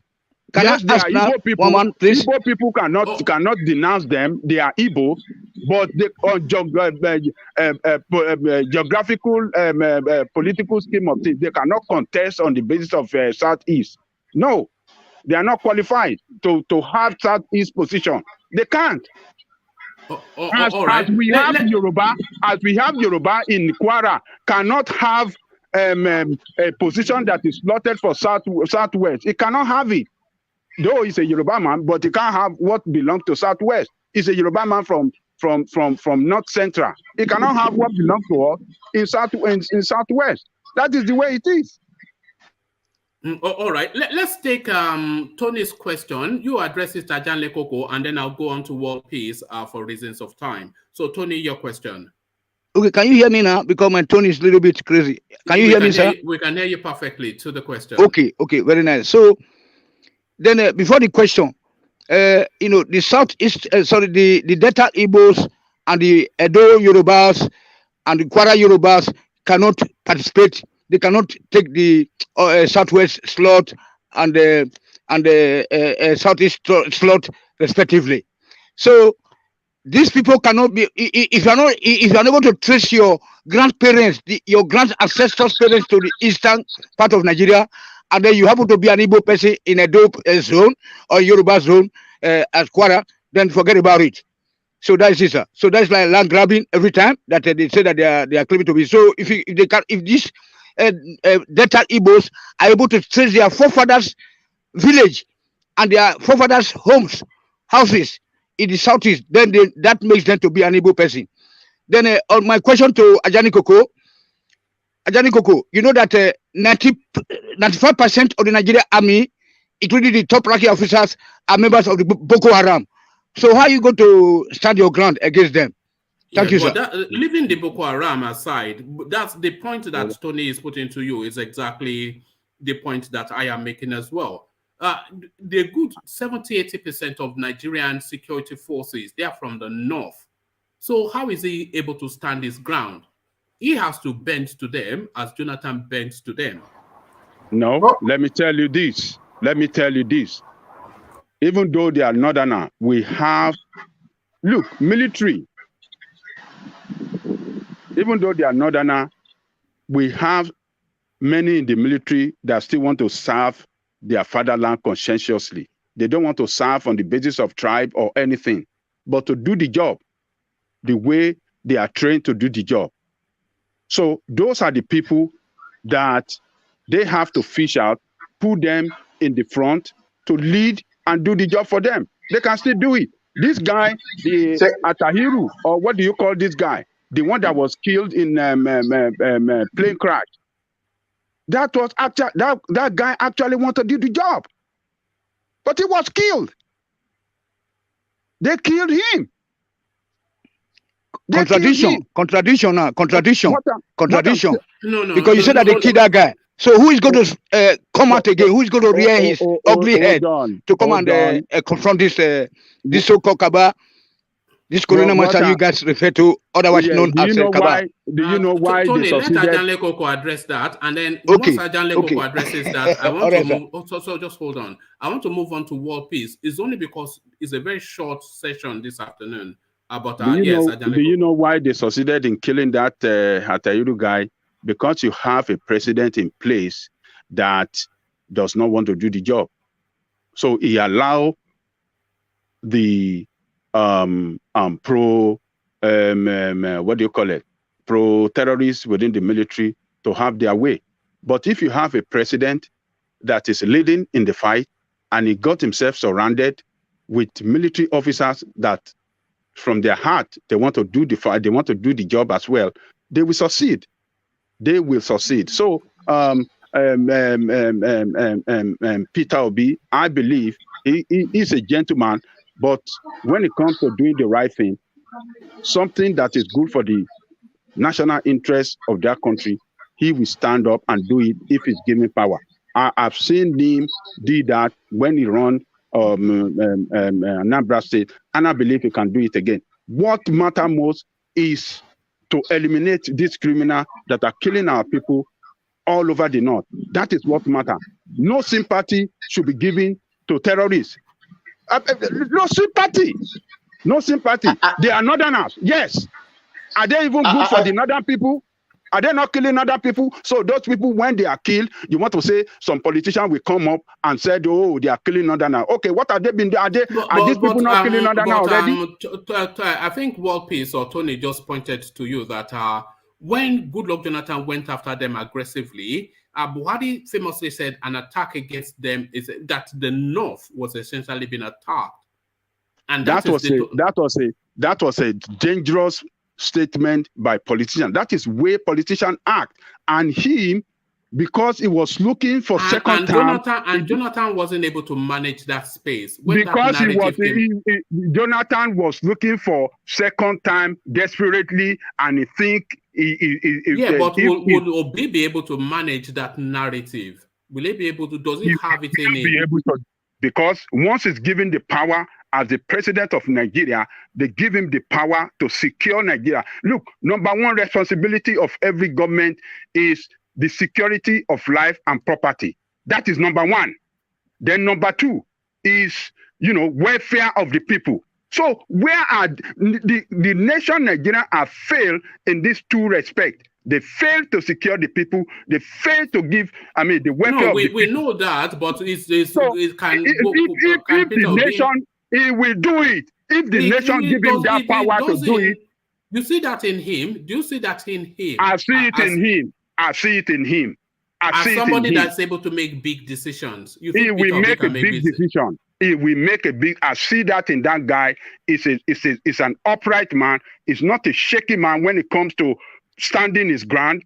He's a gentleman, but he is firm when it comes to decision making. And I believe he will do it again if he's given the power. Because once you are given the power to secure your people and to give welfare of the people, why are you up there if you cannot do the job? And that is what this government has. This is where this government has failed. They fail in terms of security and the welfare of the people. They fail as well. So what is this politics of they are bombing the North? Who cares? Is the North not being killed? Are the Northerners not being killed today? If they rile the North against your administration, the country they can't run it because he's going to have Northerner in his government as well. Jonathan had Northerners. Jonathan is a weak person. He's desperately looking for second term. When Obi comes in now we are having crisis. An issue of North does not matter. Who do you think has Nigeria? Who do you think has more bravity in them? Who is braver? Who can take on bigger decisions? Jonathan or Obi? Forget about Jonathan. That one is a yes man. Obi can take a very strong decision. Forget about Jonathan. Jonathan is a failure. Don't even bring that name up. That one is a number one failure ever in the history of Nigerian presidency. is the #1 failure. Obi will do a wonderful job for that country. Look, Nigeria is in a crisis now. The issue of the interest of the North is not bigger than the interest of Nigeria. We are talking of Nigerian survivor. We are talking of the North. Who are the Northerners? They are going to say, okay, these terrorists should continue to kill Nigerians the way they are killing them, particularly the people from the North. The president and his team, if we have Northerners in his team, if we have all Nigerians in his team, and everybody, we work together to defeat these criminals that are killing, 90% of Nigerians that are killed by terrorists in this country, in that country, are Northerners. What are you talking about? All right. The Northerners will say, okay, don't do it. Don't eliminate terrorists. I just want to add. Sorry. Go on, then I'll go on to world peace. Before you go on to world peace, you see, I think people have this false perception that Obi is. I know he's a man that will go through maybe the intellectual way and all that, but the man also is strict when it comes to accountability, and he has shown that was one of the reasons why some politicians don't want him. Who's that? That's one of the reasons why some politicians don't want him there. You see, the man is very strict when it comes to accountability. When he was trying to do some things with you're talking economics now. We're talking security. No, that's the same thing. Accountability even is highly required in the security sector now. One man. Is there any accountability in this present administration whereby they are looking for 10 billion? So if the man takes that, if you look at it from that angle, this man is going to push for accountability. The man do you know that when Peter Obi wanted to transfer some money to some educational practitioners and health, whatever in Anambra, he had to, because there's a lot of delay and corruption with the middlemen, he had to go straight from the government to those people directly by removing even the middlemen. And you need that kind of approach, accountability, and make sure. That's what they asked him even when he was on. When they asked him about security, say you have to make sure that you get the help, the weapon to the people that needs it directly, because there's a lot of unaccountability, and that is part of the security problem that the country is facing. And the man is very strict with that. So I think that's something people should also consider, and don't just look at him as someone that will just sit there and be expecting people to do their work. He's a man that is keen on accountability, and that's why there's no waste. That's why there's no waste in his in his administrations that he has done in the past. There's no single waste. Most of the best decisions in life, they are gut instinct decisions. But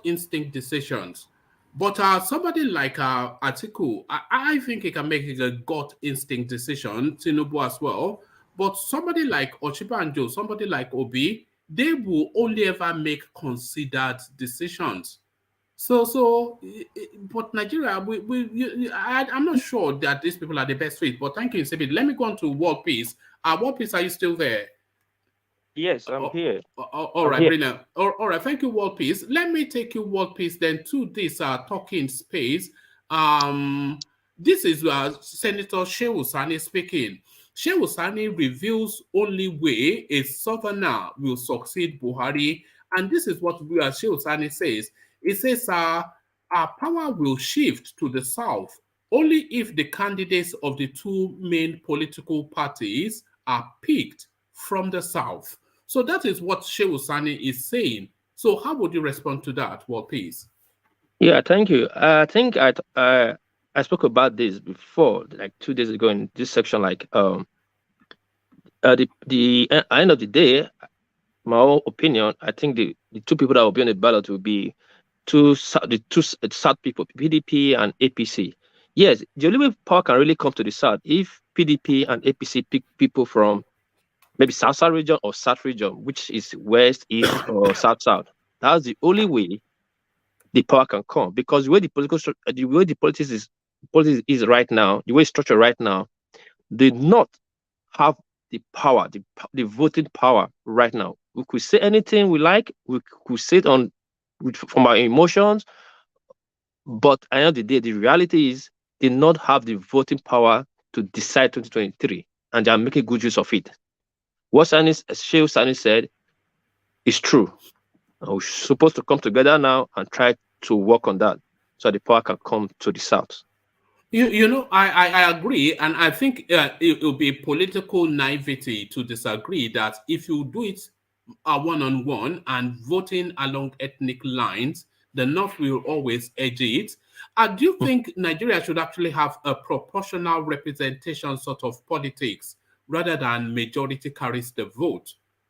So like some collegiate American hybrid sort of politics rather than because Yeah, with this system it's just too yeah, wicked. with this system, there's no way we'll have a fair politics in Nigeria. As you just said, we have to have, let me pick it in a simple way, a gentleman agreement politics in Nigeria. We cannot play American politics in Nigeria. Nigeria is too tribal. It's too tribal for kind of politics we are playing. Then if we keep playing these politics, then CBD and Ogavin will keep complaining. Then we, the Benin, will not say anything, and Yoruba will be waiting to come and make this space better. It will just continue and continue and continue. Before you knew it, 150 years will pass. We have to come together and sit down and tell ourselves the truth and come to a kind of politics that will favor everybody, which is like kind of gentleman agreement to carry everybody along. Do you think it should be a constitutional matter, this rotational presidency? Do you think it should be inserted into the constitution? For my own, it should be. It should be very good if it is in our constitution, so that everybody will have a voice. When I say this time is going to the east, then everybody will wait for the east to bring their candidate, and we vote for anybody that comes from the east. The two candidates, we have to now support one, pick the one that is nice, that will suit us more, we vote. Then we'll wait the next 4 years, it's coming to the west, then it will be fair. But like this, I don't think I will see fairness. That's my own candid opinion. All right, brilliant. Thank you, War Peace. War Peace, for reasons of time, let me go from you to CBD and have him address this space now. Politics and religion, of course, are time immemorial, side by side. So the 2023 presidency, RCCG pastor under fire for endorsing Osibanjo, says he spoke for only himself. So I'm sure you've been following the developments within the RCCG. They've now set up a politics directorate and mandated every church to have a representative for that directorate to sensitize the adherents, the church members, the congregants, to the impact politics has on their lives. So you say on the surface this is a good thing, but they've just now recently set it up within the last couple of months. So politics has been in Nigeria since 1960, this present dispensation since 1999. RCCG has been existing long and long ago. So why the immediacy of this, that they are setting up a political structure within RCCG to sensitize their people about politics? One of their senior pastors comes out to say that their structure is for Shibanjo, but then they forced him to take it back. Is this, shall we just concede that RCCG, the Redeemed Christian Church of God, is essentially now a political organization in CBD? Yes, I think there's no better way you could have said that, because I think the only result or what they are going to achieve in the long run is to politicalize the the religious, or shall I say the Christian RCCG space, because at the end of the day, Osibanjo, there's a reason why I feel he will not do anything of substance. Is because the man has been, the people that put him there, they have been able to study him all with the past 7 years, and they understand the things he can and cannot do. And you feel like if they are going to give him that chance, is because they know he's going to do things that favors them. You think that these people will just intentionally put their hands in their own eyes? They can't do that. So I don't know why some people feel like Osibanjo will bring this, will be the savior coming to save the whole South. Do you think Osibanjo's presidential bid is Osibanjo's ambition or the ambition of our Pastor Adeboye, the overseer of our CCG? Do you think it is him that has this ambition? or this ambition is hard on his behalf? I think it's none of the above. I think probably let's say is Osibanjo, but also in a large extent, it's also the ambition of the northern political cabal, because these people, You don't think it's RCCG that is pushing uh, him? they might have pushed him, which I think they really helped in pushing him to where he is right now. But whatever they think they would get from him is what Tinubu is getting from Buhari. It's just miscalculation and not understanding the political space, very well. By thinking that you push him and he will come and save the Christians or the South or the economy. All those things cannot work if the man did not go there as an opposition. He went there as part of them. So what exactly will he do? He can't do anything. If Osibanjo broke out from maybe he decided to leave APC and go to not even PDP, maybe go to one upcoming party like the way ADC for what's the name, Kingsley Moghalu and all that. Wait, there's a feedback I'm getting. I don't know where it's from. Yeah, I'm looking for it as well. I think it may well be from you. You are the only mic on. Okay, yeah, but Yeah. so that's what I'm saying. Like, it's not. It's a miscalculation. The same miscalculation Tinubu did, and it will not work. It will not work. The RCCG does not have control anymore of Osibanjo.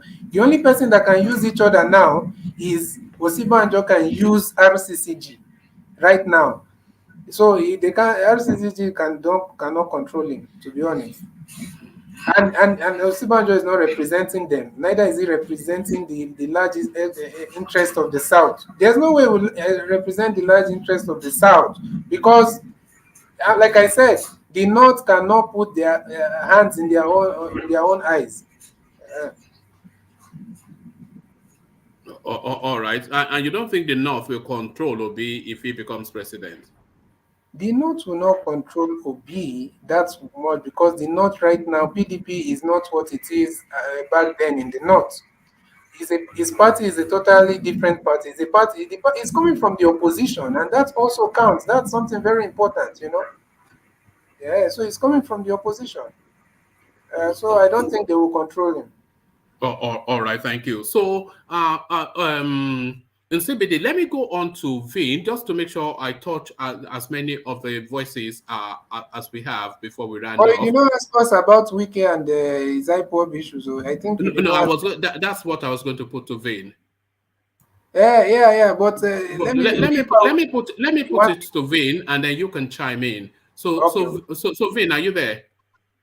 Yes, please, I'm here, Oma. All right, brilliant. So I support IPOB's agitation. Wike reveals what Nnamdi Kanu said to him.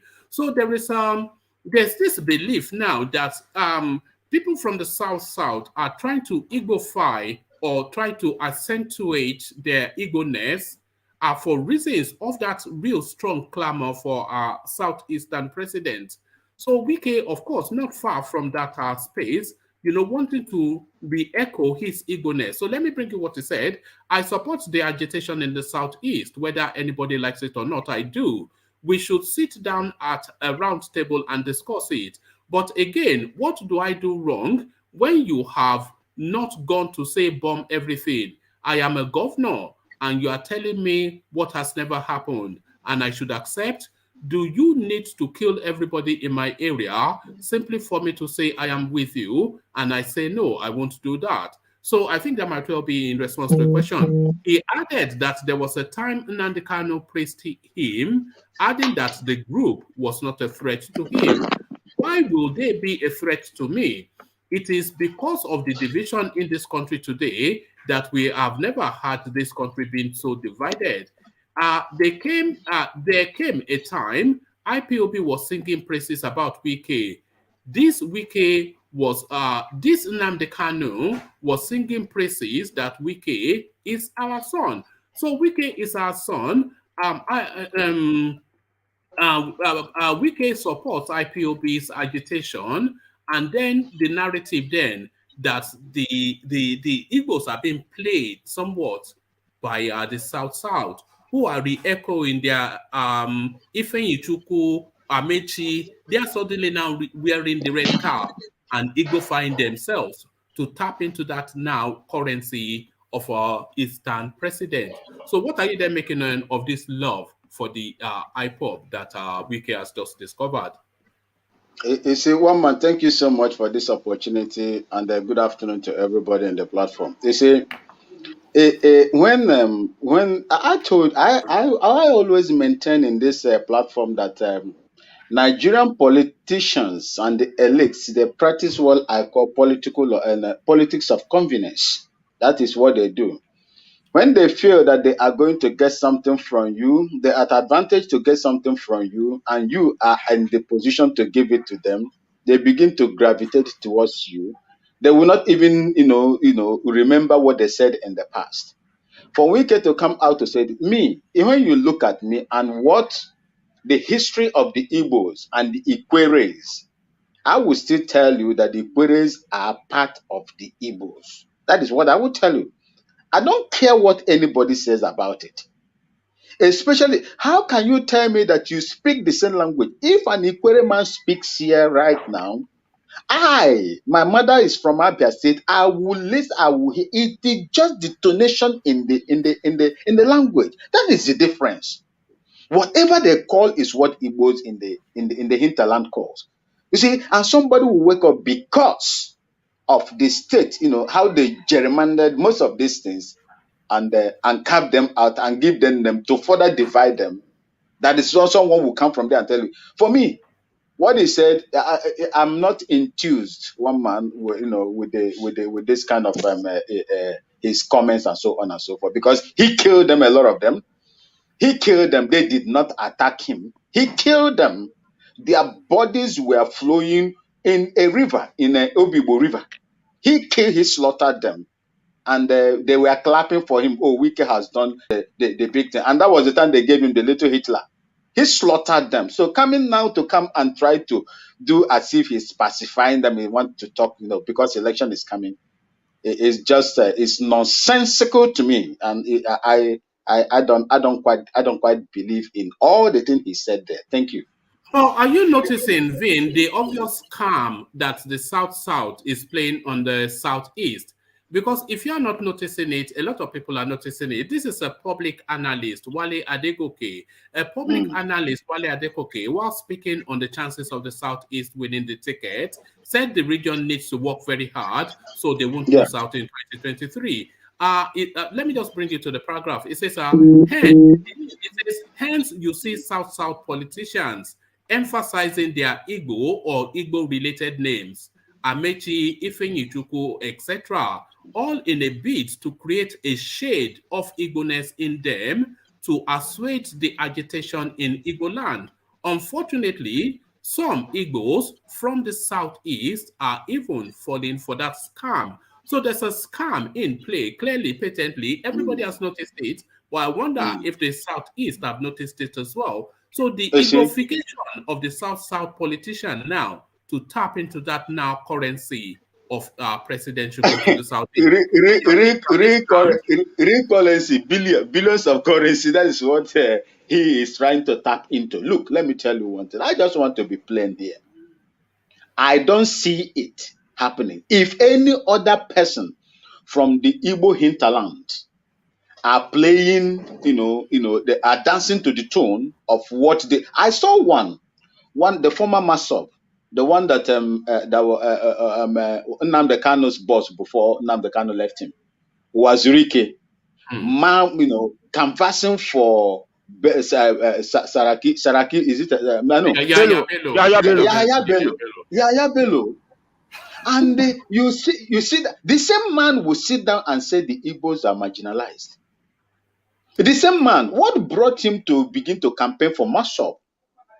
What made him to do that? Today he's shifting. Money misroad. Maybe some amount of money, millions, hundreds of millions, as passed. My brother Vin, I have something for you. Sir. Maybe it's not yes, maybe. No. Sorry. Carry on. I want to push it through, but carry on, Vin. Yeah. Okay, you see, so if it, when this man that was struggling for Biafra agitation movement for the actualization of Biafra now today is campaigning for a North Central politician to be the president of Nigeria, whereas your people has not been there. Then, if you tell me that this man had a genuine, interest to fight for Biafra, now with as it's playing, I will tell you he was just, he was just a noisemaker. He was just a noisemaker. This is exactly what is happening. That a scam that they try to when they look at what they are going to benefit from this Igbo, their cousins in the hinterland that has the majority, the population in that particular zone, they begin to turn themselves like chameleon towards that. Because for me, Wike is just speaking for himself. He is not speaking for the people of the River State. He's not speaking for the people of Oyibo, Amiibo, or whichever place that is in River State. He's speaking for his own personal interest. And the earlier these so-called gullible Southeast politicians, understand the divide and the rule system he is playing right now, trying to be a good boy, the better for them. All right, thank you, Vin. It is indeed divide and it's so obviously divide and rule, but the shocking thing is that some Southeasterners are actually falling for it. They're all suddenly wearing red caps. I've never known Amechi to wear red caps, but he's now wearing. He used to. He used to. It's very obvious what he's doing. Wike one is just is using it for political gains. 419 politics. Yes. But Amechi, one more, please. Just a question for Vince, sir. Please, sir. I know that it's a shorter period. Yeah, hold on. Let me acknowledge Alexander's super chat, Tony. It says, information reaching me from delegates is that Oshibanjo is the people's choice, but Amechi is the delegate's favorite for the APC presidential ticket. So thank you for the super chat, Alexander. But that is not in the tea leaves of politics for the tickets too. Because when Amechi came out, he came out to the bank with this long thesis about his plans. But then I think it's petered out since when they started to play the Goodluck Jonathan currency. But the people that have held steady in the front line are Oshibanjo, Tinubu, Atiku, and Peter Obi. So those are the names that have consistently held the space as possibilities. So Amechi came and went, and Wike also, he's holding steady. But I don't see quite how Amechi will come into play, but we'll watch that space. So thank you for the super chat, Alexander. Yeah, so put your question, Tony, and then I'll go on from Vin to Thomas, and then we'll land on you. Thank you, sir. Thank you very much. So, Mr. Vin, my brother, hello. Yes, sir. So, you are more qualified to represent Southeast as a president or whatever than those our own Igbo. Those our own Igbo are no longer, they can't trace their origins from the Southeast any longer. But your mother is from Abia State. You know exactly your grandfather's house. I know my great-great-great-great-great-grandmother's house and my great-grandfather's house. So we can do that. Then to Ajani Koko. Ajani Koko, please, let us be united here, the Southerners. Let us stop promoting all these Northerners.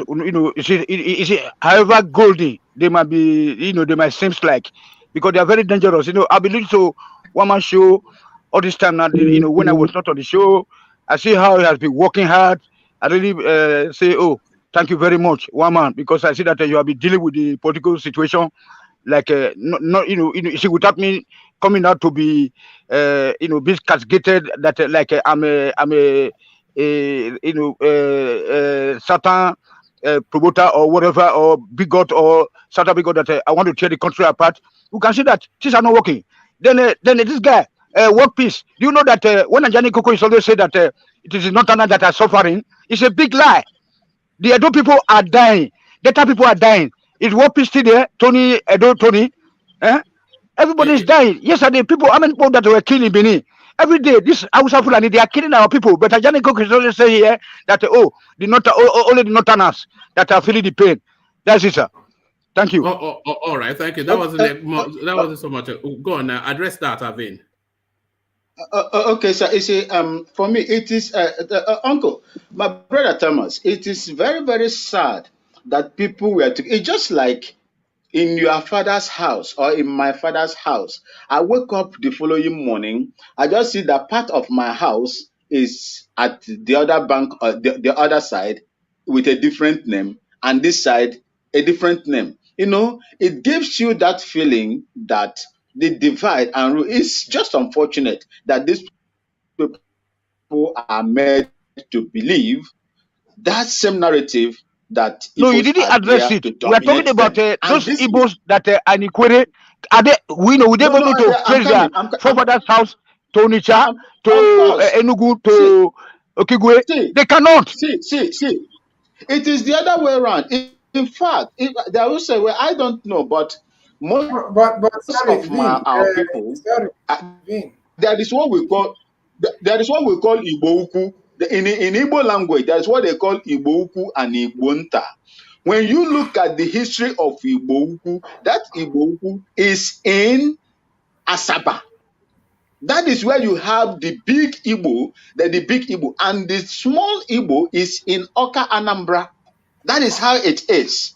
So wherever you have the big one, the smaller one must also come Anyway, from the let us big not kill one. the time. You will That never is how answer this it is. question. I know this because your But people listen, migrated to our place to trade. They listen, are not in Lagos. They are not in Kano, everywhere. So that's how they migrated back in the days.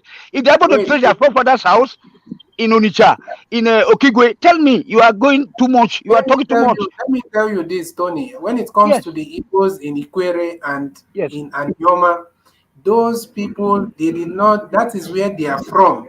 So when you keep on saying that they came from Onitsha and all that, that's not right. Go and, even if you don't, if nobody tell you, go and do your own personal research. Why is it that That apart from the language, it is the Benin culture they, and the Benin they, traditional system that exists there? Tony, we don't want to go into that now. no, we This don't one We want is to don't, see, go yeah. we into don't want this this. You, now. Listen, Wait, no, forget all about it. right, all Forget right, all about right, it. all right. Thank you, Uncle, one all man. we right. Thank you, don't one want Let, to man. go into that.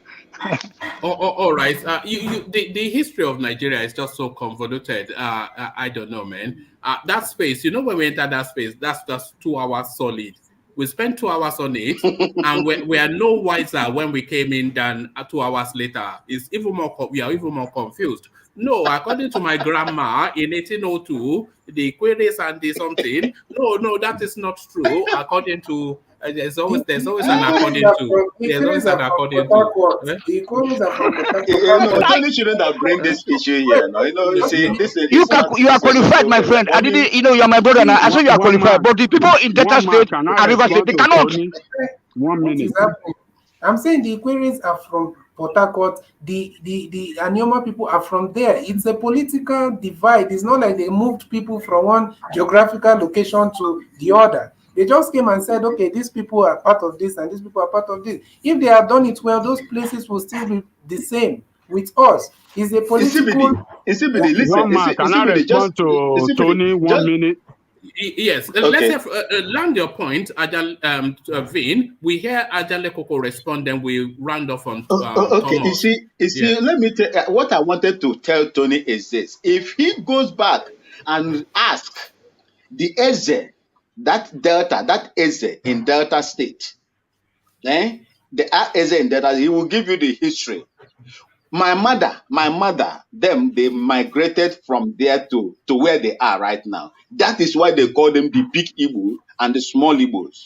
Go and ask that man. He's still alive. He's the custodian of the Igbo history in Delta State, Asaba. You go and ask him, he will tell you all those things. The facts are there. So we don't need to debate on these issues. Ajali Koko, please carry on. Oh, yes, Ajale Koko. Tony, you see, when I speak to fact. You see the incident of the recent release statistic on kidnap incident in Nigeria in the first quarter of the year. In the Southwest, 36 incident was reported. In the North, 776. So that, I mean, in the Northwest, Northwest alone, 760 something. So if you want to compare the two, which one among them suffer more? Is it not in the north? The same thing with the killing of Nigerians every day. The barbaric killing by banditry. Do you have banditry in Edo State? But banditry exists in the north. They're killing people every day. And you are saying that Adeoko is lying. They are lying. What are you talking about? Let us stand on the truth. Let us not play this tribal sentiment, tribal sentiment. It's not good. It's not good for us as people. We have to say it the way it is. So I just want to respond to you to let you know that I am not saying that we are not suffering, but the level we are, you see, the thing is, Ajale Koko, I think I've said this here once before. I'm not sure that the Southerners, they really consider people in the North as real people or even real human beings. Because like you say, every single day, they'll say 70 killed in Sokoto, 120 killed in Borno, 35 killed in Bauchi, XYZ killed. There's no, if we can do it now, just type it into Google and you see these 10 pages of killing. All in the north. All in the north. But let one person be killed in the south, and then the whole of the south is saying that, oh, they are ravaging us, they are attacking us. But they are attacking the entire country, and the bulk, like you said, I don't know what the percentages are, but the preponderance, the abundance of it, if you can use that word, of the killings is in the north. They're just killed. If the substance on Sokoto is alarming, the governor of Benue is crying. Zolom himself has been attacked twice.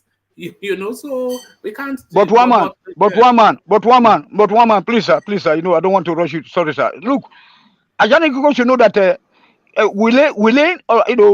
people on our roads and then our bushes killing our poor, raping our women. It's not part of our culture. Nobody is saying that. But what Ajani Koko is saying is that most of the killings going on in Nigeria is actually happening in the north, and those are the reports that we are getting.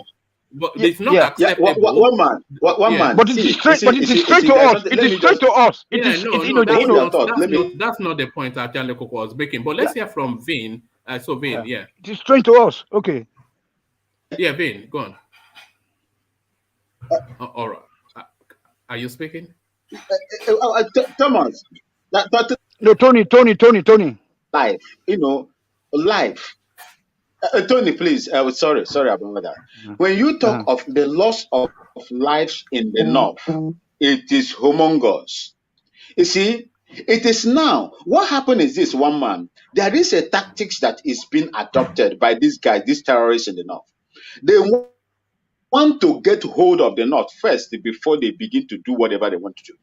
Once they get hold of north, then they can have a standpoint to begin to exercise whatever they want to exercise. That is the issue, because as it is now, they have never gotten the solid grip that they want in the north. That's why it is like that. But I believe that the government must do something, if at all that these people are ready to do something. You know that we're not used to that. We are not used to that. We are not used to that killing of our people.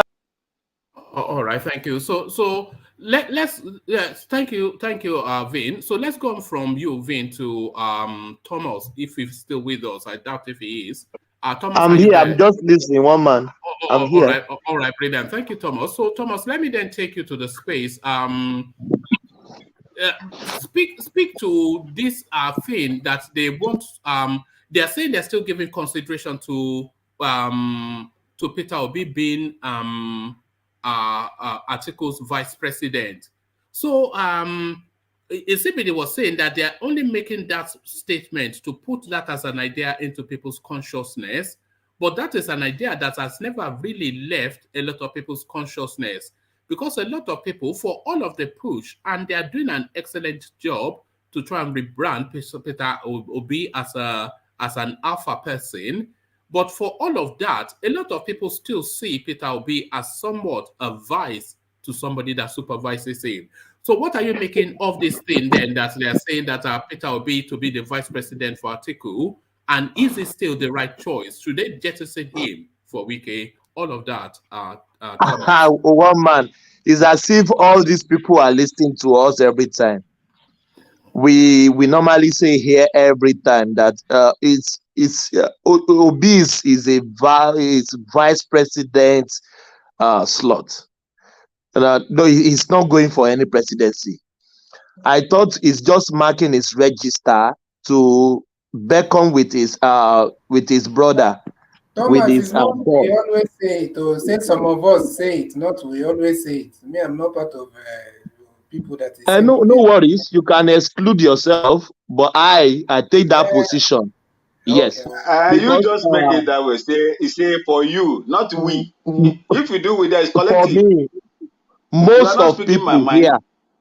most of people that come to this platform, I will say that we choose Obi as a vice president. Again, you are wrong, but okay, continue. But let me make my start on my brother. I didn't interrupt anybody. Speak for yourself. You can't speak for others. Speak for yourself, bro.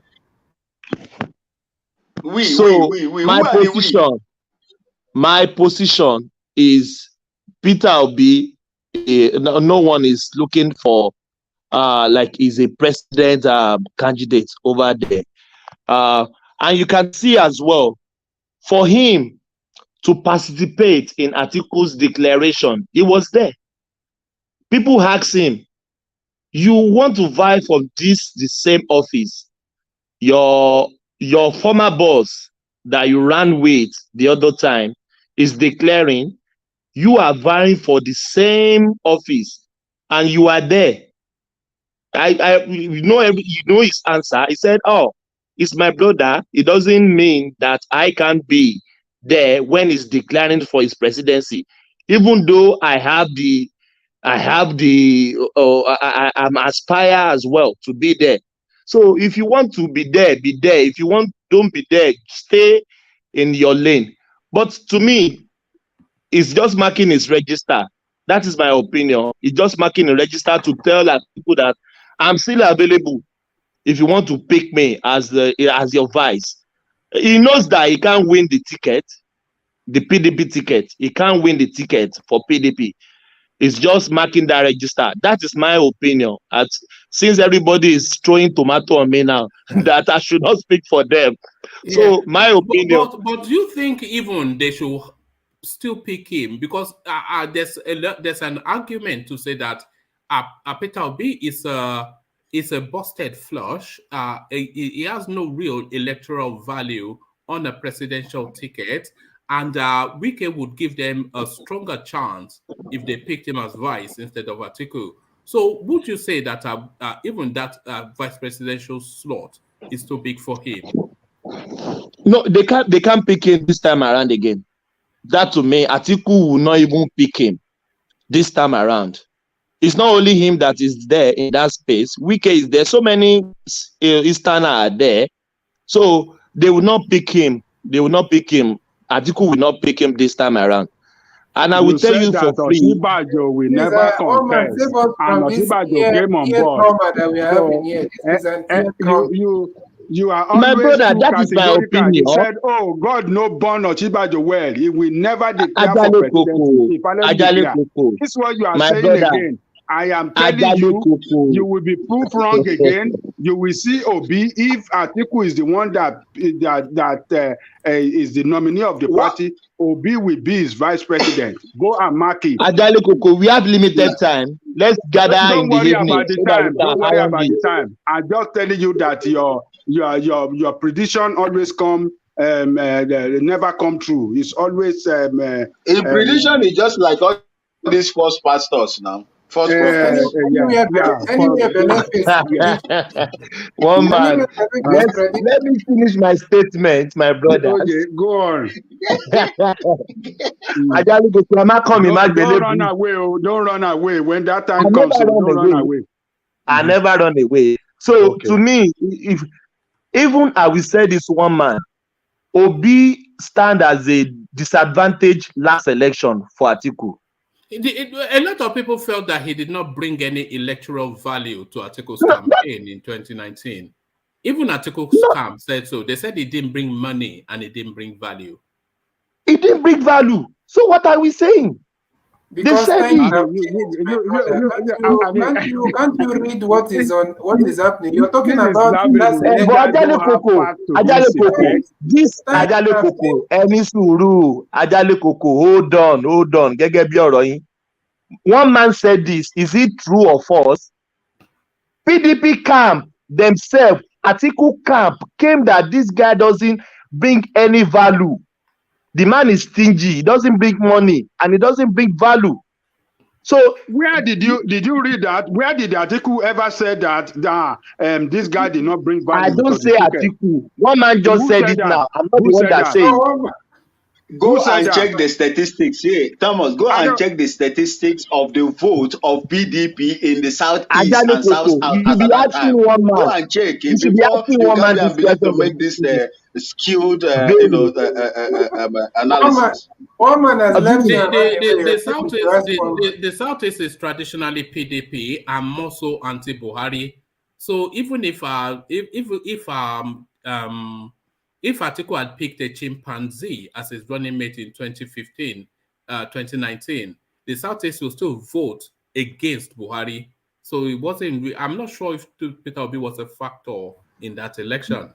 But if we go by the logic of Thomas, then you're seeing someone like Osibanjo that declared now does not have it in him to be the president because he was always. I don't think he does. I don't think he does. Because he was always on the side of Tinubu. No, you can't say that, my brother. No, that's what I think, though. I don't think Oshibajo has it in him to be a president. No. Do you hear that? So, politically, he's even higher than Tinubu, and you're saying he doesn't have it in him. Politically, right now, he has more status than Tinubu himself. But electorally, he doesn't. In which part of the country? I don't know. You people think Lagos or Southwest is the whole South or is the whole Nigeria. Tinubu don't have that. Otibanjo has never arrowheaded an election. When has he ever arrowheaded an election? Tinubu won as a governor 2 times. Oshibanjo. If they do popularity, whatever, poll right now, there's no way Tinubu will beat Osibanjo across the country. Okay, but that popularity poll that you were saying, it has actually been done, but that will be the evening session. So we'll address that popularity poll in the evening because that has actually been done. So come back in the evening and then we take that on. But back to you, Thomas. Yes. So to me, Atiku camp said he didn't add any value to the election. So why will they pick that kind of person again this time? No, even if Atiku won the ticket for PDP, he will be picking someone else. That is just my opinion. He will be picking someone else. He won't pick Peter Obi again. But why are we even talking about Peter Obi? It's himself is vying for the same office.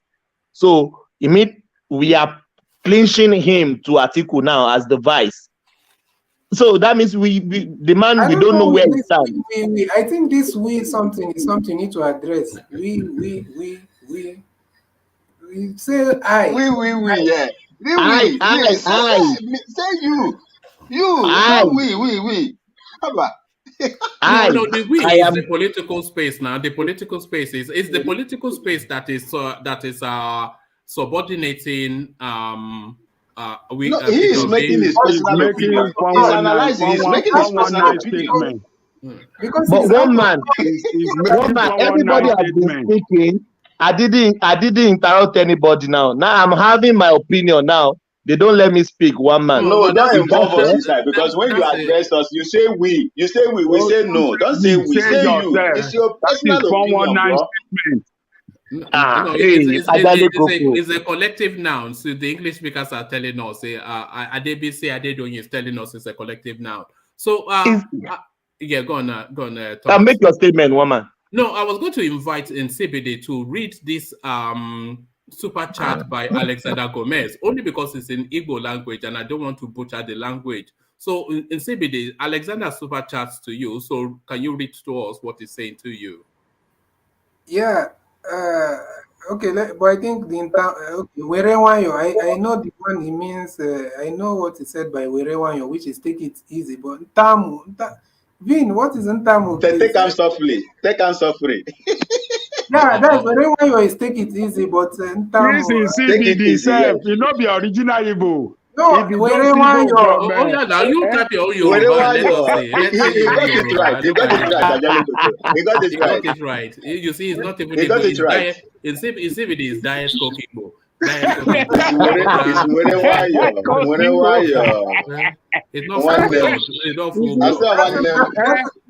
That Ntamu is the diet cook there. Ntamu, I don't God know bless that your heart, Vin. All the way from Ghana. He's even teaching this diet cook Igbo in Nigeria, this Igbo language. Yes. Yeah, wherever you. I think is it wherever you. One them. Wherever you. Take them easy, my brother. That's the Igbo language. Vin, Alexander, where you go learn this one from? Vin, I'm No. asking. Alexander is part Igbo by virtue of our marriage. Okay, So, I see. so one man. Oh, To okay. me, I get Alexander now. He has said Ntamu is Mbise for Namu. I know Namu, but Ntamu. That's what I'm telling you. That this is we have different dialects in the Igbo Yeah, diet cook Igbo. He's not educating you language. on the. Oh God. But My goodness me. I'm not from Mbise now. Alexander, full blood Lagos is educating you. Woman. Are you there? No, Are you, one man. look at No, this guy. One man. See, see. Diet And cook see, Igbo. hold on. Let me address one man. Just let to see. If you come to the Igbo side, they have the Ngwas, they have the Ohunhons. The Ngwas are those. If they speak, if a boy man speak right now, I find it difficult to understand. But he's speaking Igbo. If an Anambra man speak, the Anambra accent are those ones you see. When they see braid, they call it blade. When they see plug, they call it prog. See, they see that accent is there. When you go to Mbise, Mbise will tell you one name when they batem. That is just it, for me. If I don't know, I will not understand. What Unless they he's telling speak you is that general Igbo before we all yes, understand it. unless you speak general Igbo, what Alexander wrote there, Ntamu, is just Nnamu. It's the same thing. It's the same thing, but in general terms, in general Igbo is different altogether. These are accent. That is the clan accents within that Igbo space. All right. Thank you. So thank you. So and thank you. Thank you. Thomas. So we're 2.5 hours into a 2-hour session. So you know what that means. It's just the funniest thing. Yesterday I was here with Ete and nobody else. I had to abandon. Now No, there's so many, one man. yeah. No. You didn't post hyperlink. I did. You Ete did was not on the post. screen, but he wasn't talking. I don't know how he got in. I was One trying man. to see About the hyperlink, hyperlink now. one man. and you That didn't. is why I told you one day. If immediately you log on, if you put the hyperlink, later on it will disappear. You have to It put will it. Maybe that's disappear, what yes. happened. Yes. Yes. I know. I was You have I to didn't put see it. the watching. hyperlink, and I was and I sent a chat asking for hyperlink, and I was doing all of this. I said, Sometimes I go to Facebook. I saw the chat for the but I'd already clicked end session, and as soon as I click end session, there's no no, coming you did. back unless I restart a whole new session again. Yeah. So I just thought, So okay, early sometimes night for me. one man, I will go to Facebook and get the hyperlink from there. So you have to put it like 2, 3, or 4 times so that if I was able, I wanted to come in, then I saw you ended. I said, what is going on with one man? I just said, maybe you have something to do or something. You even called Ete. Ete, are Yeah, you no, there? it was on the screen. It was on the screen. But Yeah. you know sometimes because what some people do is they'll click on it and then they go about doing other things as I'm reading out the talking points and then come back to join in. But I'd already finished reading the talking points and I was calling Ete, and he wasn't responding. So that told But me you should have waited for some minutes. You should have waited for some minutes at least to invite those guys at the commentary section, like Flash Mankind and Adewale. They were there. I was there too. You didn't even read. You didn't even read the chat. You didn't even go through. I was there. I saw the chat say that was saying send the link, but then I'd already clicked on end session, so the session was ending. You know, so there was no coming back from it. You didn't waste time. You didn't even wait. You say, oh, there's nobody here, and boom, you just went. I mean, invite Flash Mankind. You read the commentary. You see people. You say, oh, Flash Mankind, can you come in and let's talk, or what's going on? I think one man's wife. I think maybe Madame called one man because I don't think. I think it was the jollof rice in the fridge that was calling me. Amala begging you. It was the you are going to eat a wedu. And pounded yam. I thought, oh good. I could see the microwave in my head, and I thought, okay, that's it. One man. Anytime your journey or trip carries you to Ghana, I will prepare you a wedu soup. Don't dare do that. Don't cook ewedu in Ghana. Don't cook ewedu in Ghana. What is going on now? Eat Ghana ewedu. Don't worry. Are you cooking ewedu in Ghana? Yes, don't do it though. Are they cooking? They must not cook ewedu in Ghana now. What is it? Most of the ingredients. Most of the ingredients they bring them from Nigeria, from Lagos to this place. So we buy them. No, don't do it. We buy them. We prepare. For those of us that like it, for those of us that like to eat it, we eat it. We prepare. We eat it. You know the wine champagne. Do you know champagne? Mm-hmm. You know champagne is actually the name of a region in France where they grow that particular wine. Do you know that the champagne? Yes, they have the trademark. Yes, they went to law that you cannot be calling your thing champagne if it's not from the Champagne region. So you cannot be eating ewedu in Ghana now. When it's not from Oyo, you're not from Oyo now. Don't do it again. No. Don't do it again. Don't be eating ewedu in Ghana. This man. This man. So what is in your land? What is in your land? And you eat it. You look nice. And you make big. The way we call it, you make big. You look fluffy. So we cannot eat it here, right? No. Come to Oyo and eat it. That is where it belongs. You are discriminatory now. All right. Now you are discriminatory. No, let me round off. Come back in the evening, gentlemen. It's always a delight in your company, as you know. I don't even want to leave, but it's just I have to because I enjoy your company so much.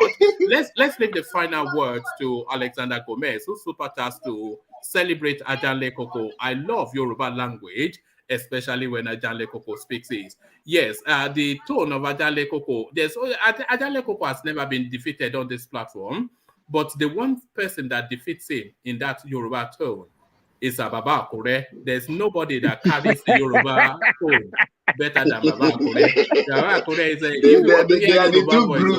if you want to hear Yoruba, the thickness of Yoruba, he said, look, I am here from Akure. I have to tell you, so that's so thank you, gentlemen, and peace. Thank you, guys. All right, thank you.